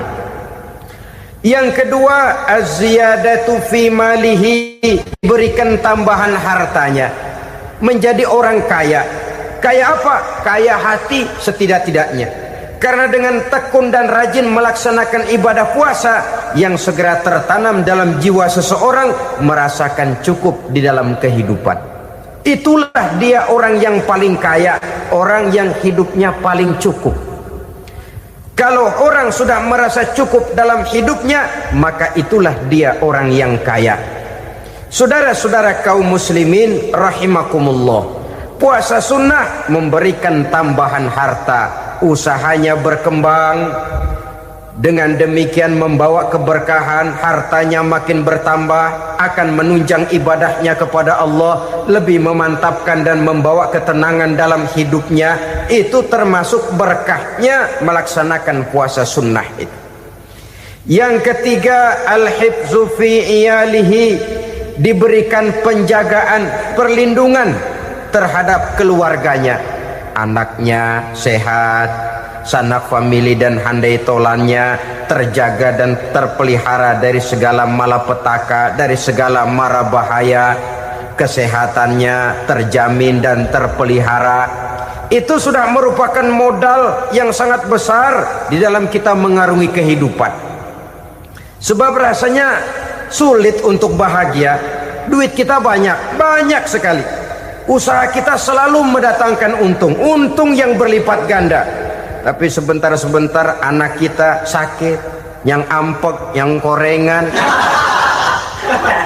yang kena musibah, ndak tak karu-karuan sakit, berobat sampai jutaan rupiah. Itu kan sudah tidak membawa kebahagiaan. Uang masuk yang begitu banyak jumlahnya, habis akhirnya untuk berobat saja. Sebenarnya hitung-hitung ya seri-seri juga. Usaha berhasil, duit banyak, habis untuk berobat. Lah sama juga saudara-saudara. Jadi dengan demikian, biar duit kita banyak, asal keluarga pada sehat saja, udah enak bener itu. Duit banyak, ekonomi cukup, keluarga sehat, nikmat rasanya menjalani kehidupan ini. Yang kiamat sudah duit kagak barang seperak, keluarga ampek semua. Kiamat sudah. Saudara hadirin yang saya hormati, jadi yang ketiga, Allah memberikan pemeliharaan terhadap keluarganya. Satu kali orang dipelihara Allah, tidak satu kekuatan pun yang bisa mencelakakan. Satu kali orang disengsarakan Allah, tidak satu tenaga pun yang mampu menyelamatkannya. Itulah sebabnya perlindungan Allah, pemeliharaan Allah terhadap diri dan keluarga sangat kita perlukan di dalam kehidupan ini. Dengan melaksanakan ibadah puasa, kita mendekatkan diri kepada Allah. Dengan dekat kepada Allah, maka Allah pun dekat kepada kita. Sehingga dalam hadis qudsi dikatakan, ta'arraf ilallahi firraha ya'rifka fi syiddah. Ingatlah kepada Allah di waktu kamu senang, agar Allah ingat kepada kamu di waktu kamu susah. Yang kita laksanakan kadang-kadang sebaliknya. Waktu susah kita ingat Allah, waktu senang kita lupa Allah. Akhirnya nanti pada waktu kita melarat, kebelangsak, susah dan sebagainya, pertolongan tidak akan datang kepada kita. Benar, ta'aruf ilallah firraha ya'rifka fisyiddah. Ingatlah kepada Allah di waktu kamu susah, ingatlah kepada Allah di waktu kamu senang, agar Allah ingat kepadamu di waktu kamu mendapat kesusahan. Umumnya watak manusia memang kalau sudah dapat susah, ingat kepada Allah. Waktu duduk, waktu berbaring, sambil tidur, dalam segala keadaan Allah disebutnya, Allah dimintakan pertolongannya. Tapi dikala dia berada pada posisi di atas angin, merasa senang, bahagia, Allah terlupakan. Saudara-saudara kaum muslimin, itu yang ketiga. Yang keempat, at-takfiru li sayyiatihi. Orang yang melaksanakan puasa sunnah itu diampuni segala dosa dan kesalahan yang telah dilakukannya. Dan yang kelima, at-tad'ifu li hasanatihi, diberikan balasan yang berlipat ganda dari segala kebaikan yang dikerjakannya. 1 berbalas 7, 7 bisa berbalas 10, 10 masih berbalas 100, masih ditambah dengan wallahu yudha'ifu liman yasha. Allah melipat gandakan pahala orang-orang yang dikehendakinya. Maka carilah satu kebaikan yang apabila kita kerjakan, dosa akan dihapus dan nilai pahalanya menjadi berlipat ganda. 1 kali kita bekerja, 230 bisa kita raih dan kita jangkau. Yang keenam, orang yang melaksanakan puasa sunnah di bulan Zulhijjah, at-tashil li sakarati mautihi, diberikan kemudahan pada saat menghadapi sakaratul maut.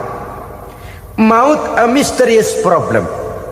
Dia adalah pintu yang setiap orang pasti akan memasukinya.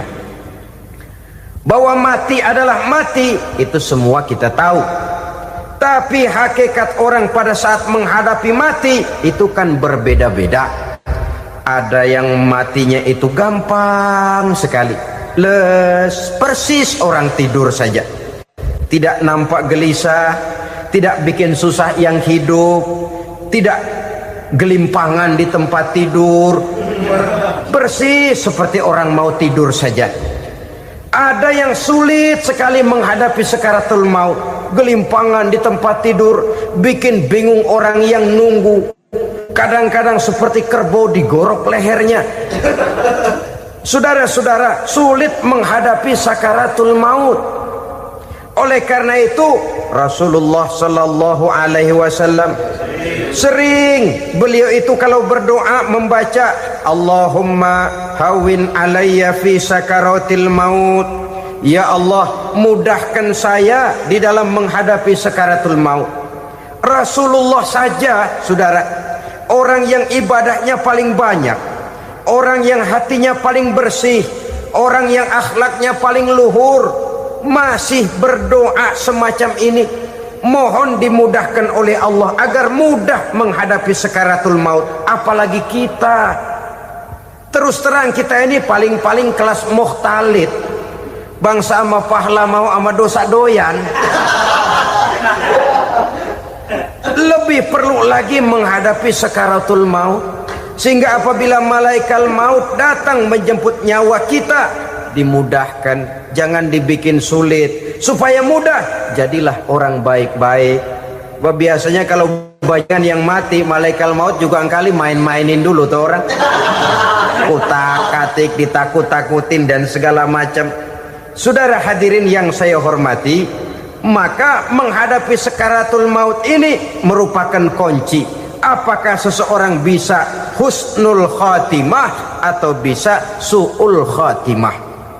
Salah satu jalan untuk memudahkan diri menghadapi sakaratul maut, melaksanakan puasa sunnah di bulan Zulhijjah ini. Yang ketujuh, ad-diya'u li zulumati qabrihi, diberikan terang di alam kuburnya. Kubur, saudara tahu, saudara tentu sering lihat orang dimasukkan ke liang lahat, ditutup dengan papan, dinding ari kata kita di kampung, lalu diuruk lagi dengan tanah.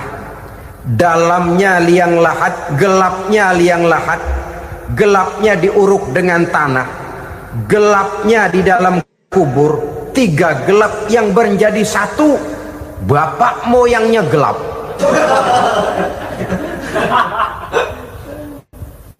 Puasa sunnah ini merupakan terang di alam kubur kita nanti. Yang ke-8, at-tasqil limizanihi, diberikan keringanan pada timbangan di hari akhirat nanti. Bahwa setelah dibangkitkan dari kubur, setiap kita akan menghadapi perhitungan, akan ditimbang segala macam kebaikan dan segala macam kejahatan yang pernah kita lakukan di dalam kehidupan. Orang yang melaksanakan ibadah puasa sunnah, at-tasqilu limizanihi, diberikan keringanan timbangan hari akhiratnya nanti. Yang ke-9, an-najah minal bala, diberikan keselamatan dari segala macam bencana. Dan yang ke-10, as-su'ud ala darajatihi, diberikan ketinggian, naik derajatnya, derajat di dunia, lebih-lebih lagi derajat di akhirat nanti.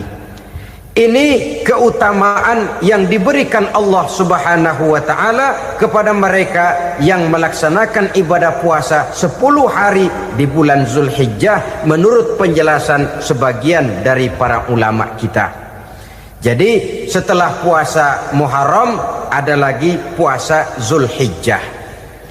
Kemudian puasa sunnah yang ketiga, puasa sunnah pada hari Senin dan hari Kamis. Apa sumber hukumnya?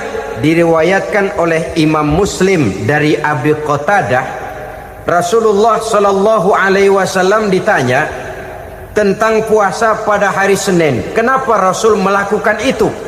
Beliau menjawab, zalika yaumu wulidtu fihi wa yaumu bu'istu au unzila alayya fihi. Hari Senin itu adalah hari di mana aku dilahirkan dan hari di mana aku dibangkitkan. Wahyu pertama turun kepadaku pun pada hari itu. Maka sunnah melaksanakan puasa pada hari itu. Adapun hari Kamis, ada hadis yang diriwayatkan oleh Imam Turmuzi dari Abi Hurairah, Nabi bersabda, tu'radul a'malu yaumul isnaini wal khamisi fa uhibbu an yu'radu amali wa ana sha'im. Disetor amal setiap manusia pada hari Senin dan pada hari Kamis. Maka aku ingin, kata Nabi, agar pada saat amalku disetor itu aku sedang puasa. Jadi malaikat itu menurut riwayat ini mencatat dan menyetorkan catatan amalan seseorang pada hari Senin, hari Kamis. Tiap hari Senin amalan kita disetor oleh malaikat. Catatan terakhir tentu yang sedang kita kerjakan, sehingga yang masuk daftar, saya tinggalkan orang ini, dia sedang puasa. Karena naik catatan amalnya pada hari Senin. Kamis diangkat lagi, catatan paling akhir, saya tinggalkan orang ini, dia sedang puasa. Itu makna fa uhibbu ayyurada amali wa ana shaim. Aku senang kalau pada saat amalku disetor, catatan paling akhir aku lagi puasa. Satu keistimewaan. Alangkah celaka tiap amalan disetor kita sedang berbuat jahat. Senin, Kamis, teler, mabok, judi. Tiap amalan disetor, catatan akhirnya saya tinggalkan si fulan lagi teler. Laporan Senin. Kamis laporan lagi, saya tinggalkan si fulan lagi mirit kartu. Saudara hadirin yang saya muliakan, alangkah jeleknya catatan kita. Oleh karena itu sunnah puasa pada hari Senin dan hari Kamis. Ini amalan sunnah, saudara-saudara. Dan oleh karena ini amalan sunnah, sebagian ulama memberikan penjelasan, walaupun lupa niat, kalau sudah malam itu lupa niat, boleh niatnya sudah siang puasa sunnah ini, dengan catatan dari pagi belum makan apa-apa. Malam saudara lupa, tahu-tahu ingat ini hari Senin, Dan jam 10 niatlah jam 10 itu sah puasanya, asal dari pagi belum makan apa-apa. Tapi kalau sudah dapat 2 piring baru niat jam 10, itu lain, ngojek namanya.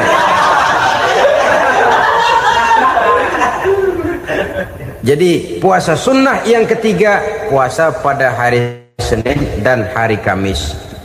Yang keempat, puasa jenis sunnah yang keempat, puasa 6 hari di bulan Syawal. Diriwayatkan oleh Imam Muslim dari Abi Ayyub bahwa Nabi bersabda, "Man shoma Ramadhana summa atba'ahu sittan min Syawal kana kasyamid dahri." Barang siapa yang berpuasa di bulan Ramadan kemudian diikutinya dengan 6 hari di bulan Syawal, maka dia seolah-olah seperti orang yang berpuasa 1 abad lamanya. Allahu Akbar. Demikian besar keuntungannya. 6 hari di bulan Syawal sama dengan orang yang berpuasa 1 abad lamanya. Ini fadhailul a'mal, saudara-saudara. Jangan diartikan karena memang sudah puasa 6 hari bulan Syawal, Ramadan tahun depannya lantas nggak puasa. Kenapa? Ukurannya sudah 1 abad. Bukan itu pengertiannya. Ini mendorong orang memberikan ganjaran pahala yang sedemikian besar. 6 hari setelah Ramadan, artinya di bulan Syawal. Tidak pada hari pertama Syawal, karena haram hukumnya berpuasa pada hari fitri itu. 6 hari di bulan Syawal.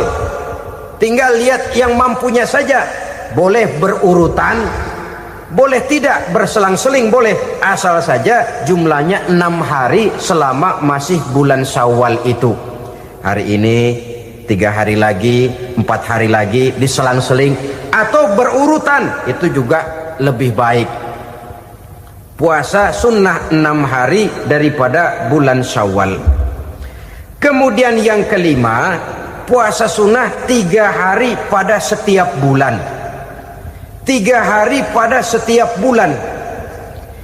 Diriwayatkan oleh Imam Bukhari dan Muslim dari Abi Hurairah. Abi Hurairah bercerita, "Ausani khalili sallallahu alaihi wasallam bisalasin." Kekasih saya Rasulullah berwasiat kepada saya, memesankan benar-benar kepada saya untuk melaksanakan 3 amalan yang terpuji. Pertama, siyamu salasati ayyamin min kulli syahrin. Puasa 3 hari dalam setiap bulan. Ini wasiat yang pertama. 3 hari pada setiap bulan. Tidak peduli bulan apa saja. Dalam artian ya bulan menurut perhitungan Islam ya. Muharram, Safar, Rabiul Awal, Rabiul Tsani, Jumadal Ula, Jumadil Akhir, Rajab, Sya'ban, Ramadan, Syawal, Zulqa'dah, Zulhijjah dan selanjutnya. 3 hari pada setiap bulan. Tanggalnya tanggal berapa saja. Lebih utama pada yang disebut Yaumul Bid, yaitu hari-hari di mana bulan menunjukkan purnama. Tanggal 13, tanggal 14 dan tanggal 15 pada setiap bulannya itu disunahkan melaksanakan puasa. Itu wasiat pertama, puasa 3 hari pada setiap bulan. Wasiat yang kedua, waraqatai duha, melaksanakan sholat duha sekurang-kurangnya 2 rakaat. Itu wasiat yang dipesankan benar kepada saya, kata Abi Hurairah.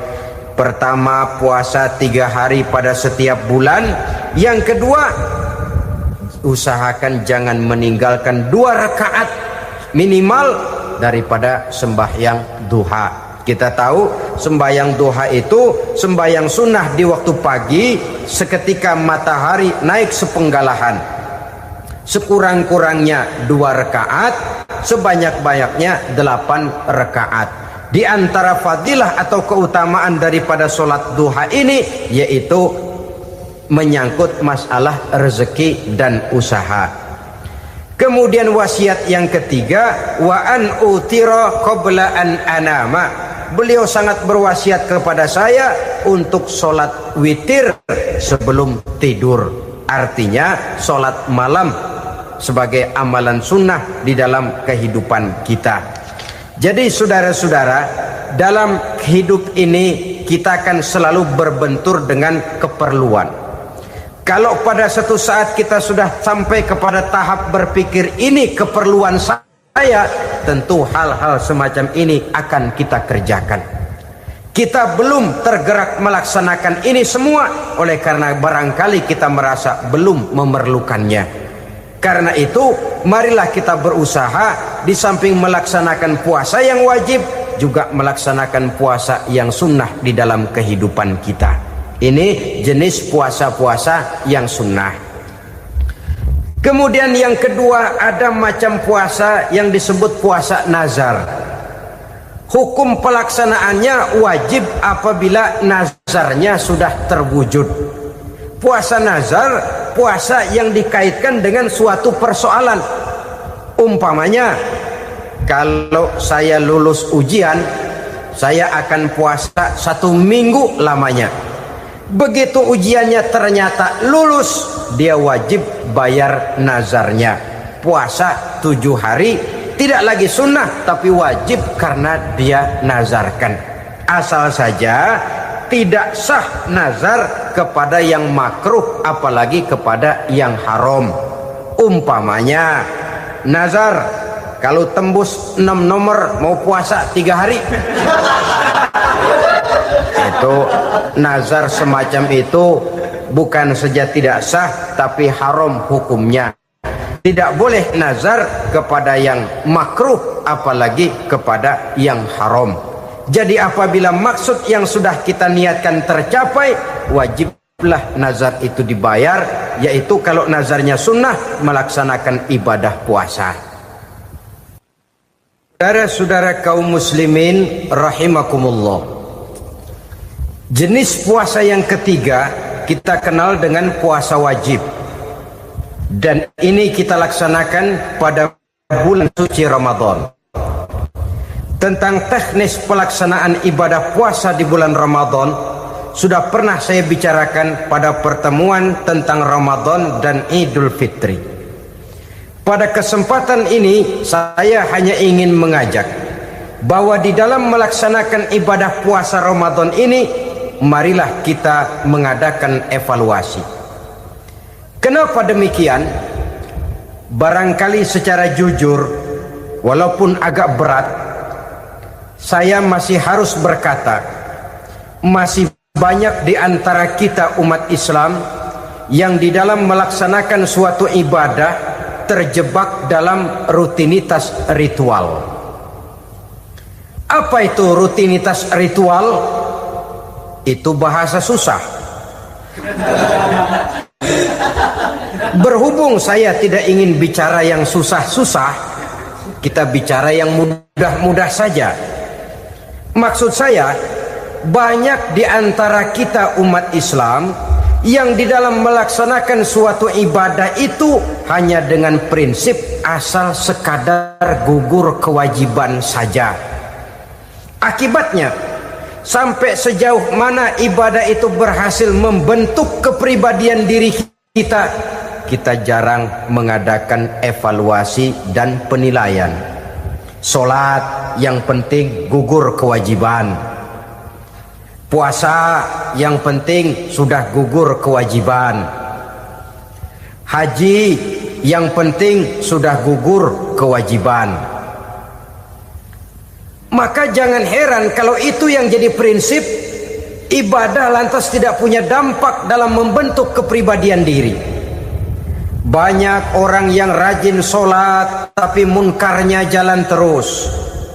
Sampai kadang-kadang kita bingung, yang sembahyang dia, yang nyolong dia. Puasanya kelihatannya tekun tapi tidak punya kepekaan sosial.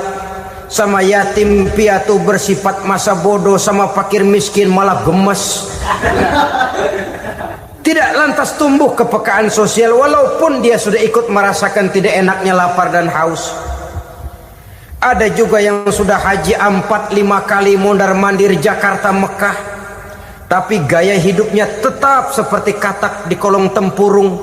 picik, sempit pandangan, dangkal hati, tidak terbuka walaupun sudah melihat Islam dalam skala internasional. Yang dia lihat, yang dia saksikan, yang dia pandang tidak sanggup menggugah dan menggubah jiwanya, tidak bisa mewarnai pandangan hidupnya. Inilah akibatnya kalau ibadah hanya dikerjakan dengan prinsip asal sekadar gugur kewajiban. Hasilnya yaitu tadi, hajinya cuma menang topi putih sama serban. Sholatnya cuma prinsip asal gugur kewajiban. Begitu juga puasanya, begitu juga zakatnya dan ibadah-ibadah lainnya. Bukan tanpa satu maksud. Jikalau Allah Subhanahu wa taala memerintahkan kita melaksanakan ibadah puasa di bulan suci Ramadan, bahkan maksud itu sangat pada penghujung ayat yang memerintahkan kita puasa. Ya ayyuhalladzina amanu kutiba alaikumus syiyam kama kutiba alal ladzina min qablikum la'allakum tattaqun. Orang yang beriman diwajibkan atas kamu berpuasa, telah diwajibkan juga kepada orang-orang yang sebelum kamu, la'allakum tattaqun, agar kamu dengan puasa itu menjadi manusia yang bertakwa kepada Allah Subhanahu wa taala. Dengan kata lain, berhasil atau tidak puasa Ramadan kita ini akan nampak takwa kita meningkat atau tidak setelah kita melaksanakan ibadah puasa. Sehingga kalau orang mengatakan Ramadan itu merupakan month of training, bulan latihan, keluar latihan tentu harus semakin naik dan baik gaya kehidupan kita. Jadi tujuan utama daripada pelaksanaan ibadah puasa adalah untuk membentuk manusia yang bertakwa.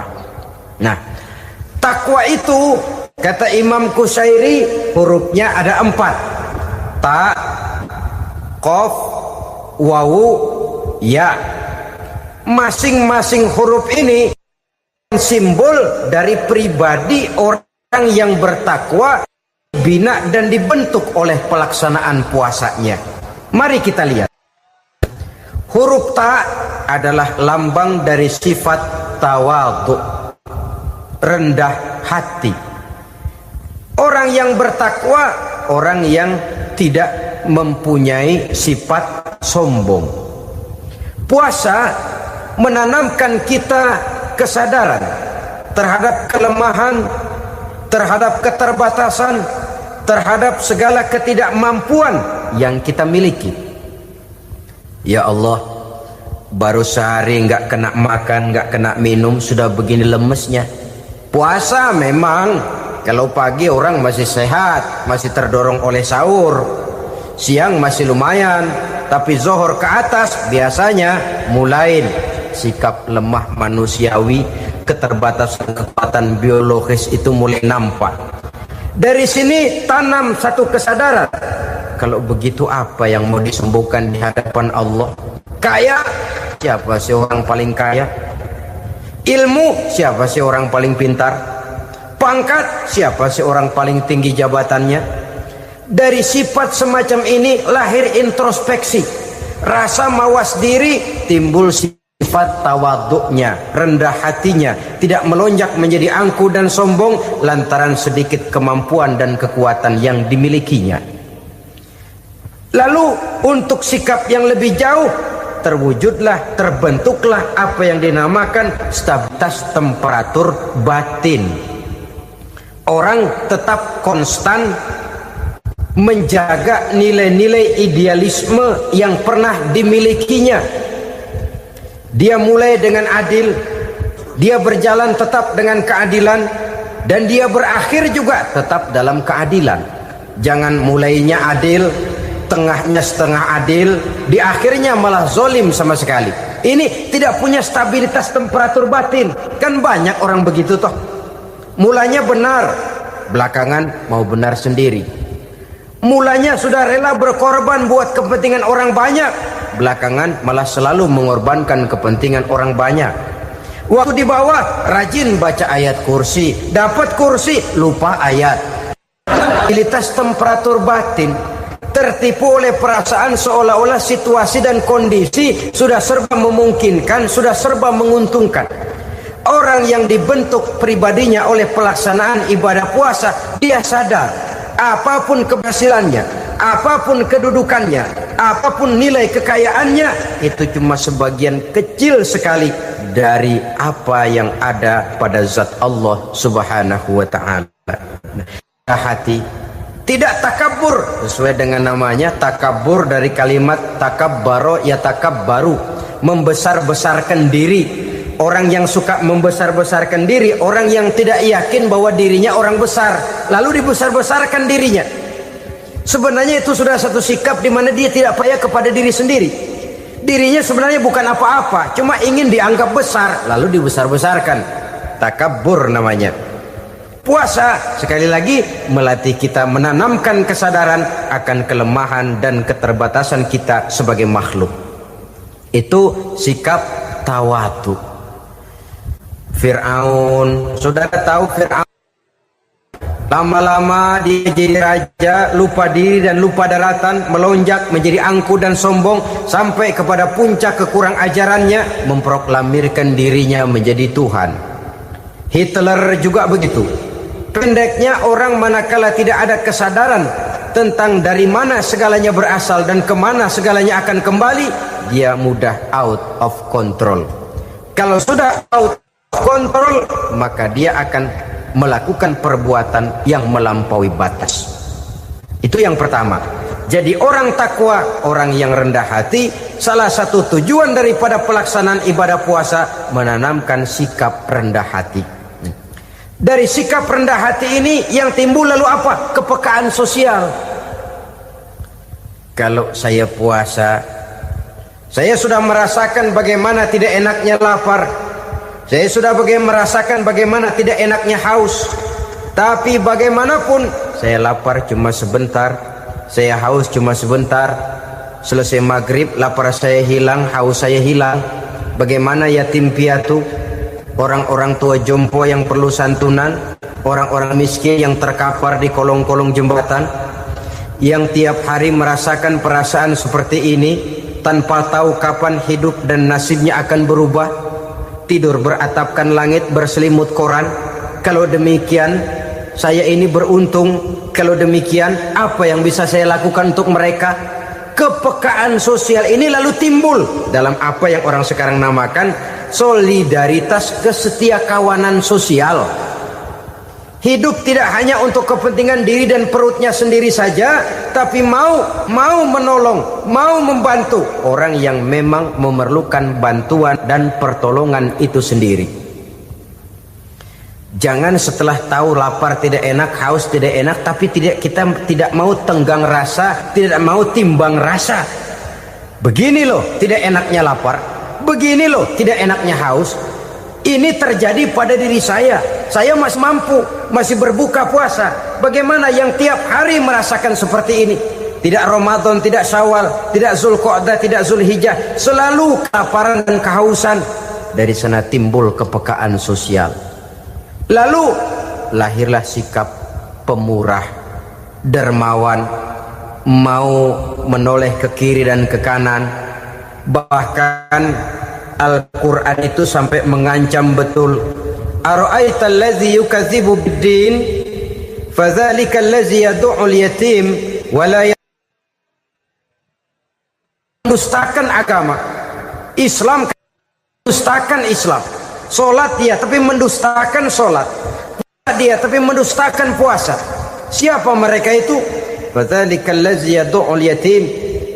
Merekalah orang-orang yang meninggalkan anak-anak yatim.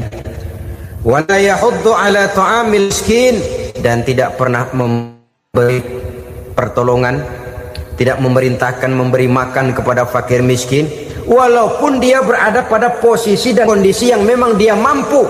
Nah, kalau dia tidak mampu itu lain soal. Dia mampu, dia tahu dan dia diam saja. Itu termasuk yukadzibu biddin, orang-orang yang mendustakan agama. Berlindung kita kepada Allah, jangan sampai termasuk ke dalam kelompok itu. Yang kedua saudara, huruf takwa itu qaf. Qaf adalah lambang dari sifat qanaah. Qanaah artinya merasa cukup. Puasa melatih kita untuk bersikap cukup dalam hidup.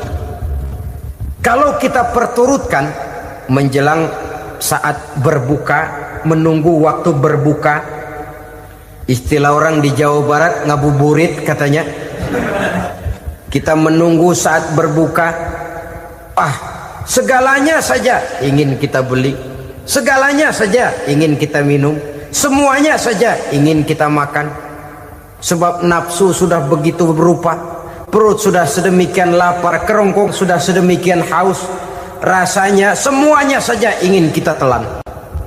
Tapi tahukah kita bahwa setelah maghrib berbunyi, berapa banyak yang kita makan, berapa banyak yang kita minum? Sesuaikah dengan keinginan kita tadi siang?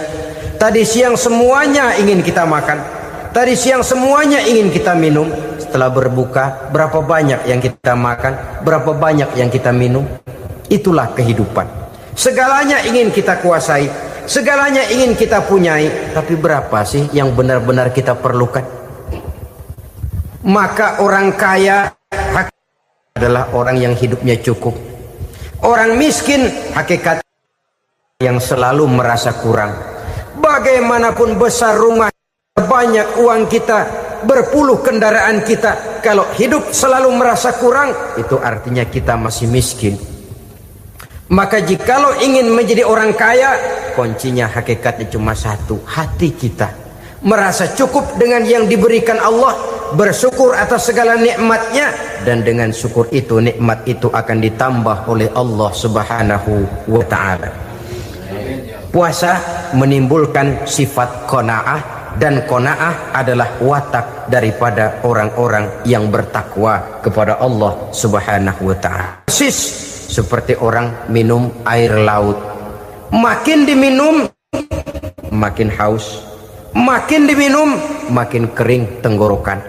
Begitulah orang berhadapan dengan materi.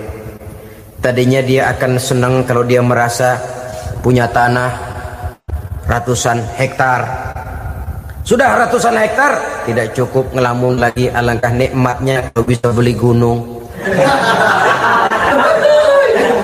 Gunung dibeli, sudah punya gunung, lihat laut, aduh kalau laut juga bisa dibeli, beli lagi laut. Sudah punya laut, lihat ke atas, langit ada yang jual apa enggak ya?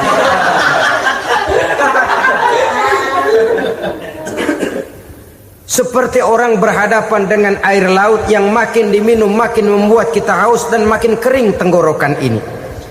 Maka itu harus dihentikan. Sikap untuk menghentikan itu tidak lain adalah dengan sifat qanaah itu tadi, merasa cukup dengan apa yang diberikan Allah, mensyukuri nikmatnya. Itu yang kedua. Yang ketiga, pada kalimat takwa ada huruf wawu. Wawu adalah simbol dari sifat wara dengan ain. Wara, orang yang terpelihara dirinya baik dari yang syubhat, lebih-lebih dari yang haram. Syubhat, saudara tahu, barang yang remeng-remeng. Tapi sungguh pun remeng-remeng, kira-kira prosentasenya 70-30. 70% haram, 30% kemungkinan halalnya. Maka yang syubhat lebih baik dijauhi daripada diambil. Orang yang punya kepribadian wara, dirinya terpelihara, jangankan dari yang haram, dari yang syubhat saja dia sanggup menjaga dan memelihara dirinya. Oleh karena itu saya heran kalau orang di bulan Ramadan dia sanggup menjaga diri di waktu siang dari jenis makanan yang halal, dari jenis minuman yang haram. Ada tahu nganggur di meja siang, enggak dia makan. Ada air teh nganggur di meja siang, enggak dia makan, padahal itu jenis makanan dan minuman yang halal. Tapi ketika datang maghrib, dia berbuka dengan makanan yang dibeli dari uang yang dihasilkan dengan cara yang haram. Bukankah itu sesuatu yang terbalik?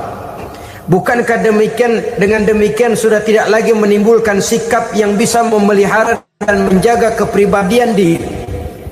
Orang yang membiasakan diri terpelihara dari yang syubhat apalagi yang haram, maka baik yang dipakainya, yang diminumnya, yang dimakannya terdirilah dari barang-barang yang baik yang dihalalkan oleh agama. Wara. Kemudian yang keempat, pada huruf kalimat takwa ada huruf yakin. Huruf ya, simbol dari sifat yakin. Orang yang puasa dibentuk kepribadiannya mempunyai satu keyakinan yang tangguh, dan keyakinan adalah ciri daripada orang yang takwa. Kita lihat yang dipanggil melaksanakan ibadah puasa ini kan iman, karena memang sulit untuk melaksanakan puasa kalau tidak iman yang jadi dasar. Setidaknya seperti sudah pernah saya sampaikan, ibadah puasa ini memang sulit terkena penyakit show. Kalau kita sholat barangkali terangsang karena kelihatan orang lain. Kalau kita pergi haji mungkin jadi sugesti karena orang banyak tahu. Kalau kita bayar kita jadi terangsang karena banyak orang lihat. Tapi kalau sudah puasa, puasa itu kan yang tahu cuma kita dan Allah saja. Ya, kita sholat, orang lain lihat, kita jadi rada semangat. Kita pergi haji, orang lain banyak ngantar, kita semangat. Kita bayar zakat, orang lain banyak saksikan, kita bersemangat. Tapi kita puasa, siapa yang mau nyaksiin kita puasa? Siapa yang mau memuji kita puasa? Siapa yang mau menyanjung kita puasa? Itu cuma urusan kita dan Allah. Oleh karenanya, dasar daripada pelaksanaan ibadah yang harus mencetik tenggorokan, segalanya jadi nikmatan. Tidak ada kerja yang lebih indah selain kerja yang didasarkan kepada satu keyakinan bahwa yang kita kerjakan itu adalah sesuatu yang benar. Dalam hal ini sesuatu yang diperintahkan oleh Allah Subhanahu wa taala kepada kita. Saudara-saudara kaum muslimin rahimakumullah. Demikianlah titik evaluasi kita. Jangan berpuasa hanya dengan prinsip asal sekadar menggugurkan kewajiban saja, yang akan berakibat Ramadan tahun ini berakhir begitu, Ramadan terjebak menjalani rutinitas ritualnya saja. Bahkan kadang-kadang yang nyata betul, Nabi menganjurkan tingkatkan ibadah pada 10 hari yang akhir di bulan Ramadan, tanggal 20 sampai akhir Ramadan. Yang kita praktekkan malah kegiatan ibadah kita justru menurun pada 20 Ramadan yang akhir. Coba lihat 20 Ramadan ke atas, itu pasukan tarawih paling kelas 60-70 tahun ke atas. Kemana yang lain sudah berpikir menghadapi lebaran, berpikir pulang mudik, berpikir macam-macam. Akibatnya konsentrasi ibadah lalu buyar. Dianjurkan Rasul tingkatkan ibadah pada 10 hari yang terakhir. Kita malah makin ke akhir makin lancip.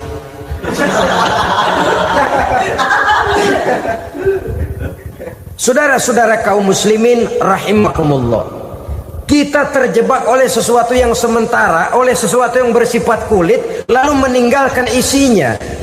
Padahal jikalau kita tidak mengisi Ramadan dengan kegiatan ibadah, berarti kita tidak keluar dari Ramadan dengan jiwa yang baru yang sudah ditempa oleh pengalaman ibadah di bulan Ramadan. Artinya kita tidak kembali kepada fitrah, kesucian seperti saat kita dilahirkan. Lalu kalau kita tidak kembali kepada fitrah, apa yang mau kita rayakan pada Idul Fitri itu? Di mana letak kegembiraan kita? Di mana letak kebahagiaan hati? Kembalikah kita kepada fitrah? Tidak. Benarkah puasa yang kita kerjakan? Kelihatannya juga tidak. Adakah dampak dari pelaksanaan ibadah dalam pribadi kita? Tidak. Kadang-kadang Ramadan selesai malah teriak merdeka.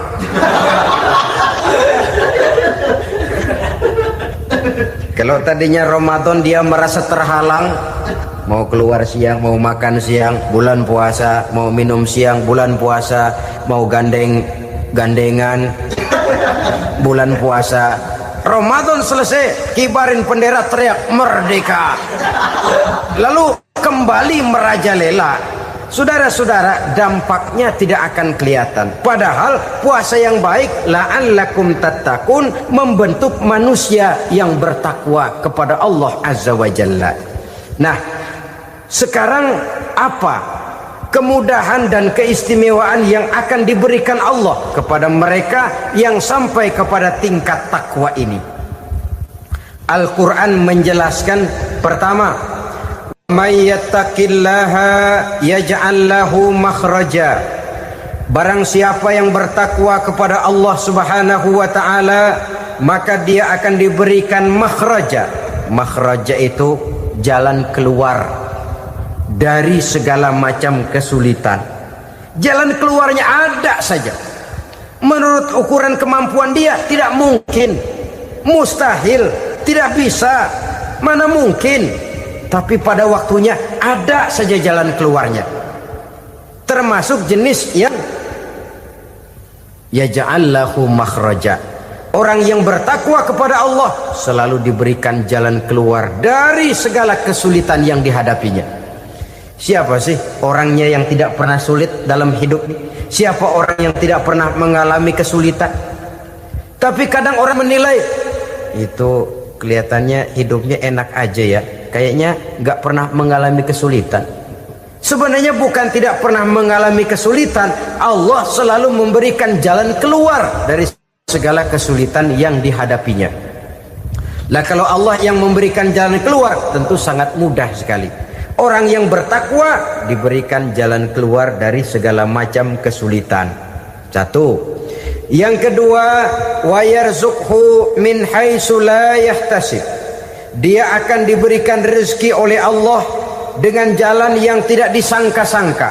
Rezekinya datang dengan cara yang tidak disangka-sangka.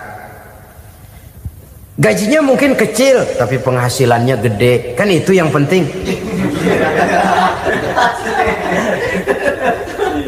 Gaji dan penghasilan kan lain tuh. Boleh jadi gaji kecil, asal penghasilan gede, kan nikmat hidup itu. Nah, penghasilan ini ada yang bisa kita perkirakan. Bisa kita perkirakan. Misalnya gaji itu tadi. Kalau saya kerja, gaji saya begini. Ada rezeki yang masuk jenis min haitsu la yahtasib. Tidak kita sangka-sangka, tidak kita duga-duga, tahu-tahu ada saja rezeki. Datang orang bawa persoalan yang mendatangkan hasil. Sebab rezeki, jodoh, maut memang seperti bayangan. Kita uber-uber dia lari, kita diem dia diem. Kan gemesin itu. Bayang-bayang itu begitu. Kita kejar, dia lari. Rezeki juga begitu. Kita diem, dia diem. Setengah mati yang namanya rezeki kita cari, kita uber, ngobek sampai ratusan bohong kita kerjain. Tapi memang belum waktunya, ya sulit untuk tembus. Tapi kadang-kadang giliran kita nongkrong di rumah, datang orang bawain rezeki. Itulah yang namanya rezeki. Tapi ini untuk orang yang bertakwa. Kalau tidak punya kredibilitas takwa, jangan lalu pakai ayat ini. Diberikan Allah dengan rezeki dengan jalan yang tidak disangka. Kan ada ayatnya dah. Kita mah manteng aja di rumah dah. Ntar juga tuh rezeki datang. Ini fasilitas yang diberikan kepada orang yang wa may yattaqillah, bertakwa kepada Allah, yarzuqhu min haitsu la yahtasib, diberikan rezeki dengan cara yang tidak disangka-sangkanya. Maka kadar ketakwaan jangan membuat kita buruk sangka. Tuh orang ya nggak kemana-mana, duitnya ada aja. Kalau dia takwa, Allah berikan jalan keluar. Yang lantas ngelihat kiai orangnya ahli ibadah, ilmunya tinggi, akhlaknya luar biasa, takwanya tinggi, rezekinya lancar, lalu husnuzon nih kiai nggak kemana-mana, duitnya banyak, miara tuyul kali ini. Itu termasuk jaminan Allah yang masuk kategori min haitsu la yahtasib. Yang ketiga, yaj'al lahu min amrihi yusra, dimudahkan segala urusannya. Dimudahkan segala urusannya. Kemudian yang keempat, yukaffir anhu sayyiatihi wa yu'azzim lahu ajra, diampuni segala kesalahannya dan dibesarkan pahala kebaikan yang dikerjakannya. Maka mudah-mudahan puasa yang kita kerjakan mengantarkan kita kepada ketakwaan kepada Allah, dan takwa membuka janji Allah kepada kita di dalam kehidupan ini. Inilah saja.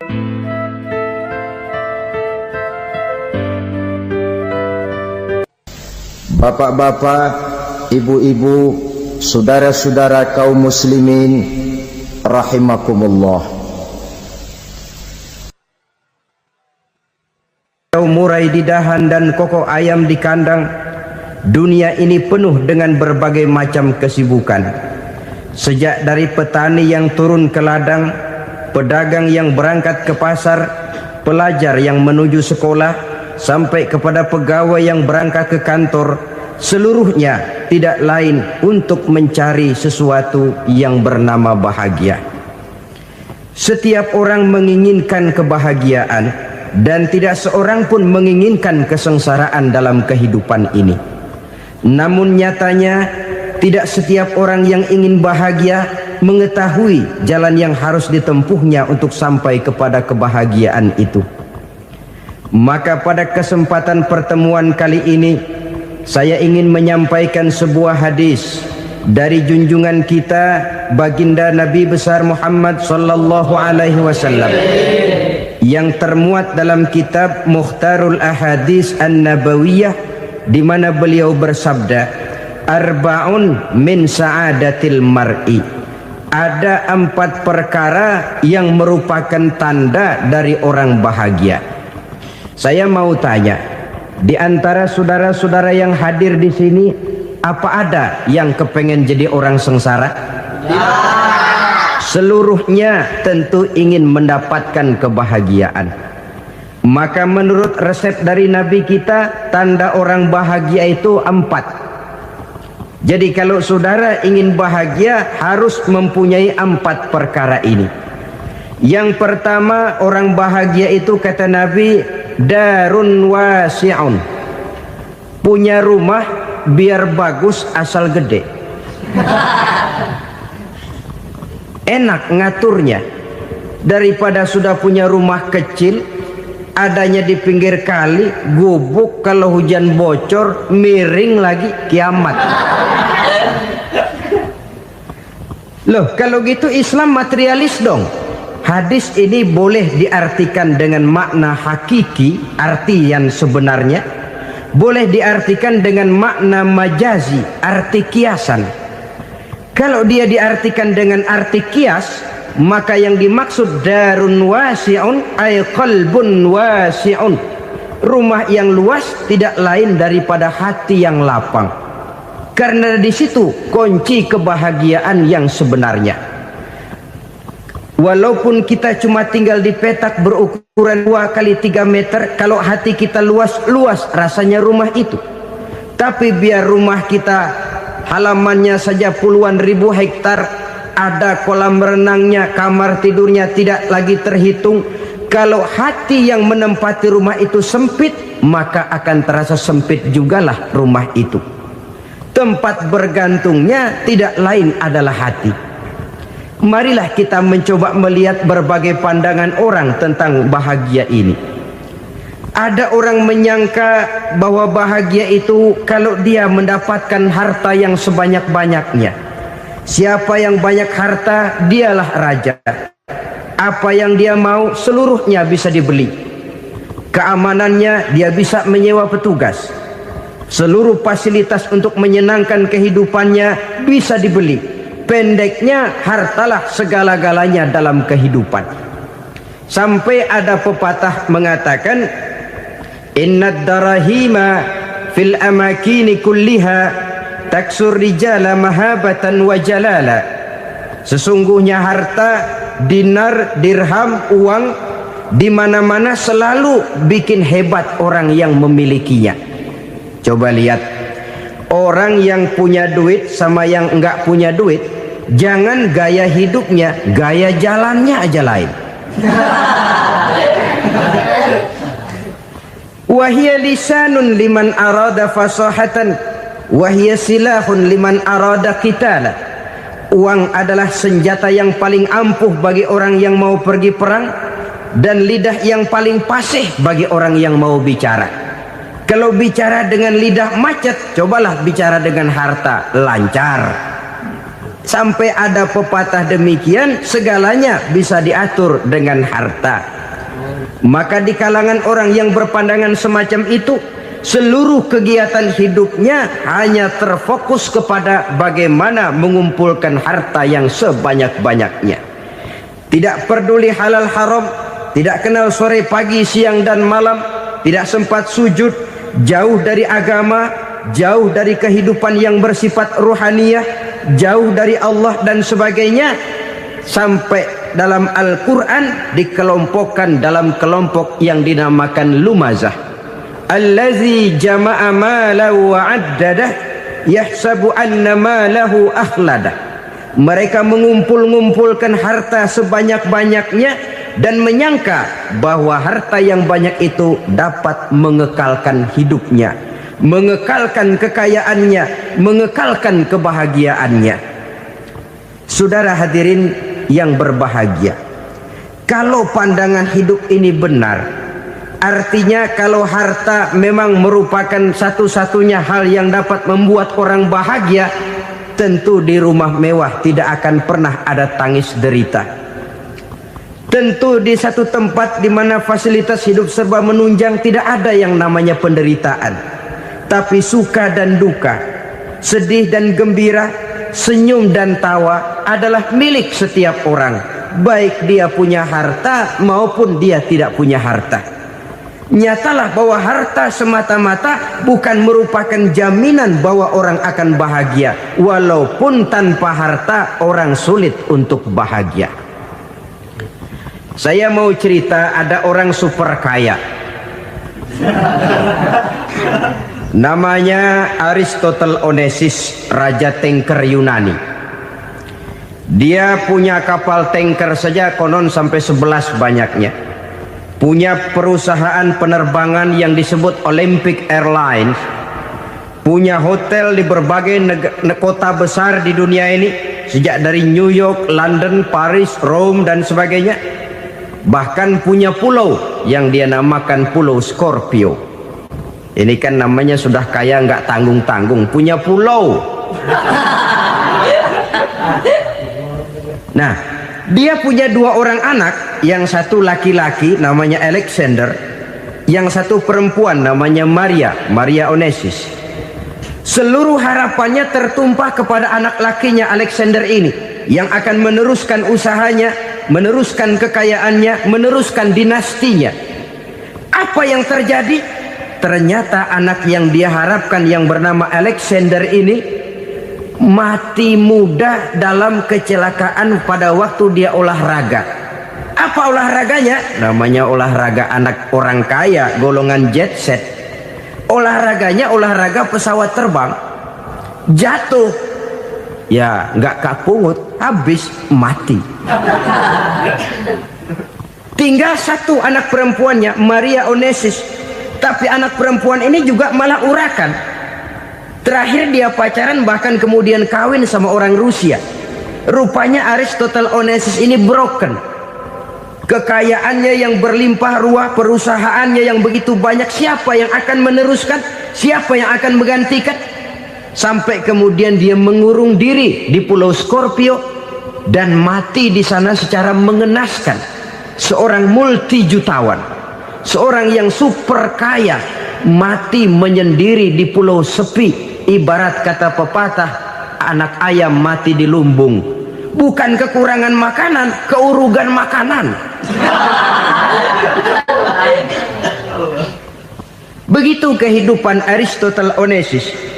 Dan banyak orang-orang yang sudah demikian kaya sampai dibingungkan oleh kekayaannya sendiri. Telusurilah kehidupan David Rockefeller misalnya, Henry Ford misalnya, Adnan Khashoggi misalnya. Multi jutawan yang kadang-kadang dibuat keder oleh kekayaannya sendiri. Pantas ketika Imam Ali ditawarkan orang, "Ya Ali, kalau kepadamu disuruh pilih ilmu atau harta, kau pilih mana?" Ya jelas pilih ilmu dong. Kenapa? Pertama, ilmu kalau kita berikan kepada orang lain tambah, tapi harta kalau kita berikan kepada orang lain kurang. Saudara punya uang 10.000, dibagi orang 5.000, jelas uang saudara berkurang. Tapi saudara punya ilmu, diberikan kepada orang lain bisa, saudara pun makin mantap. Tidak lantas jadi bodoh karena ngajarin orang,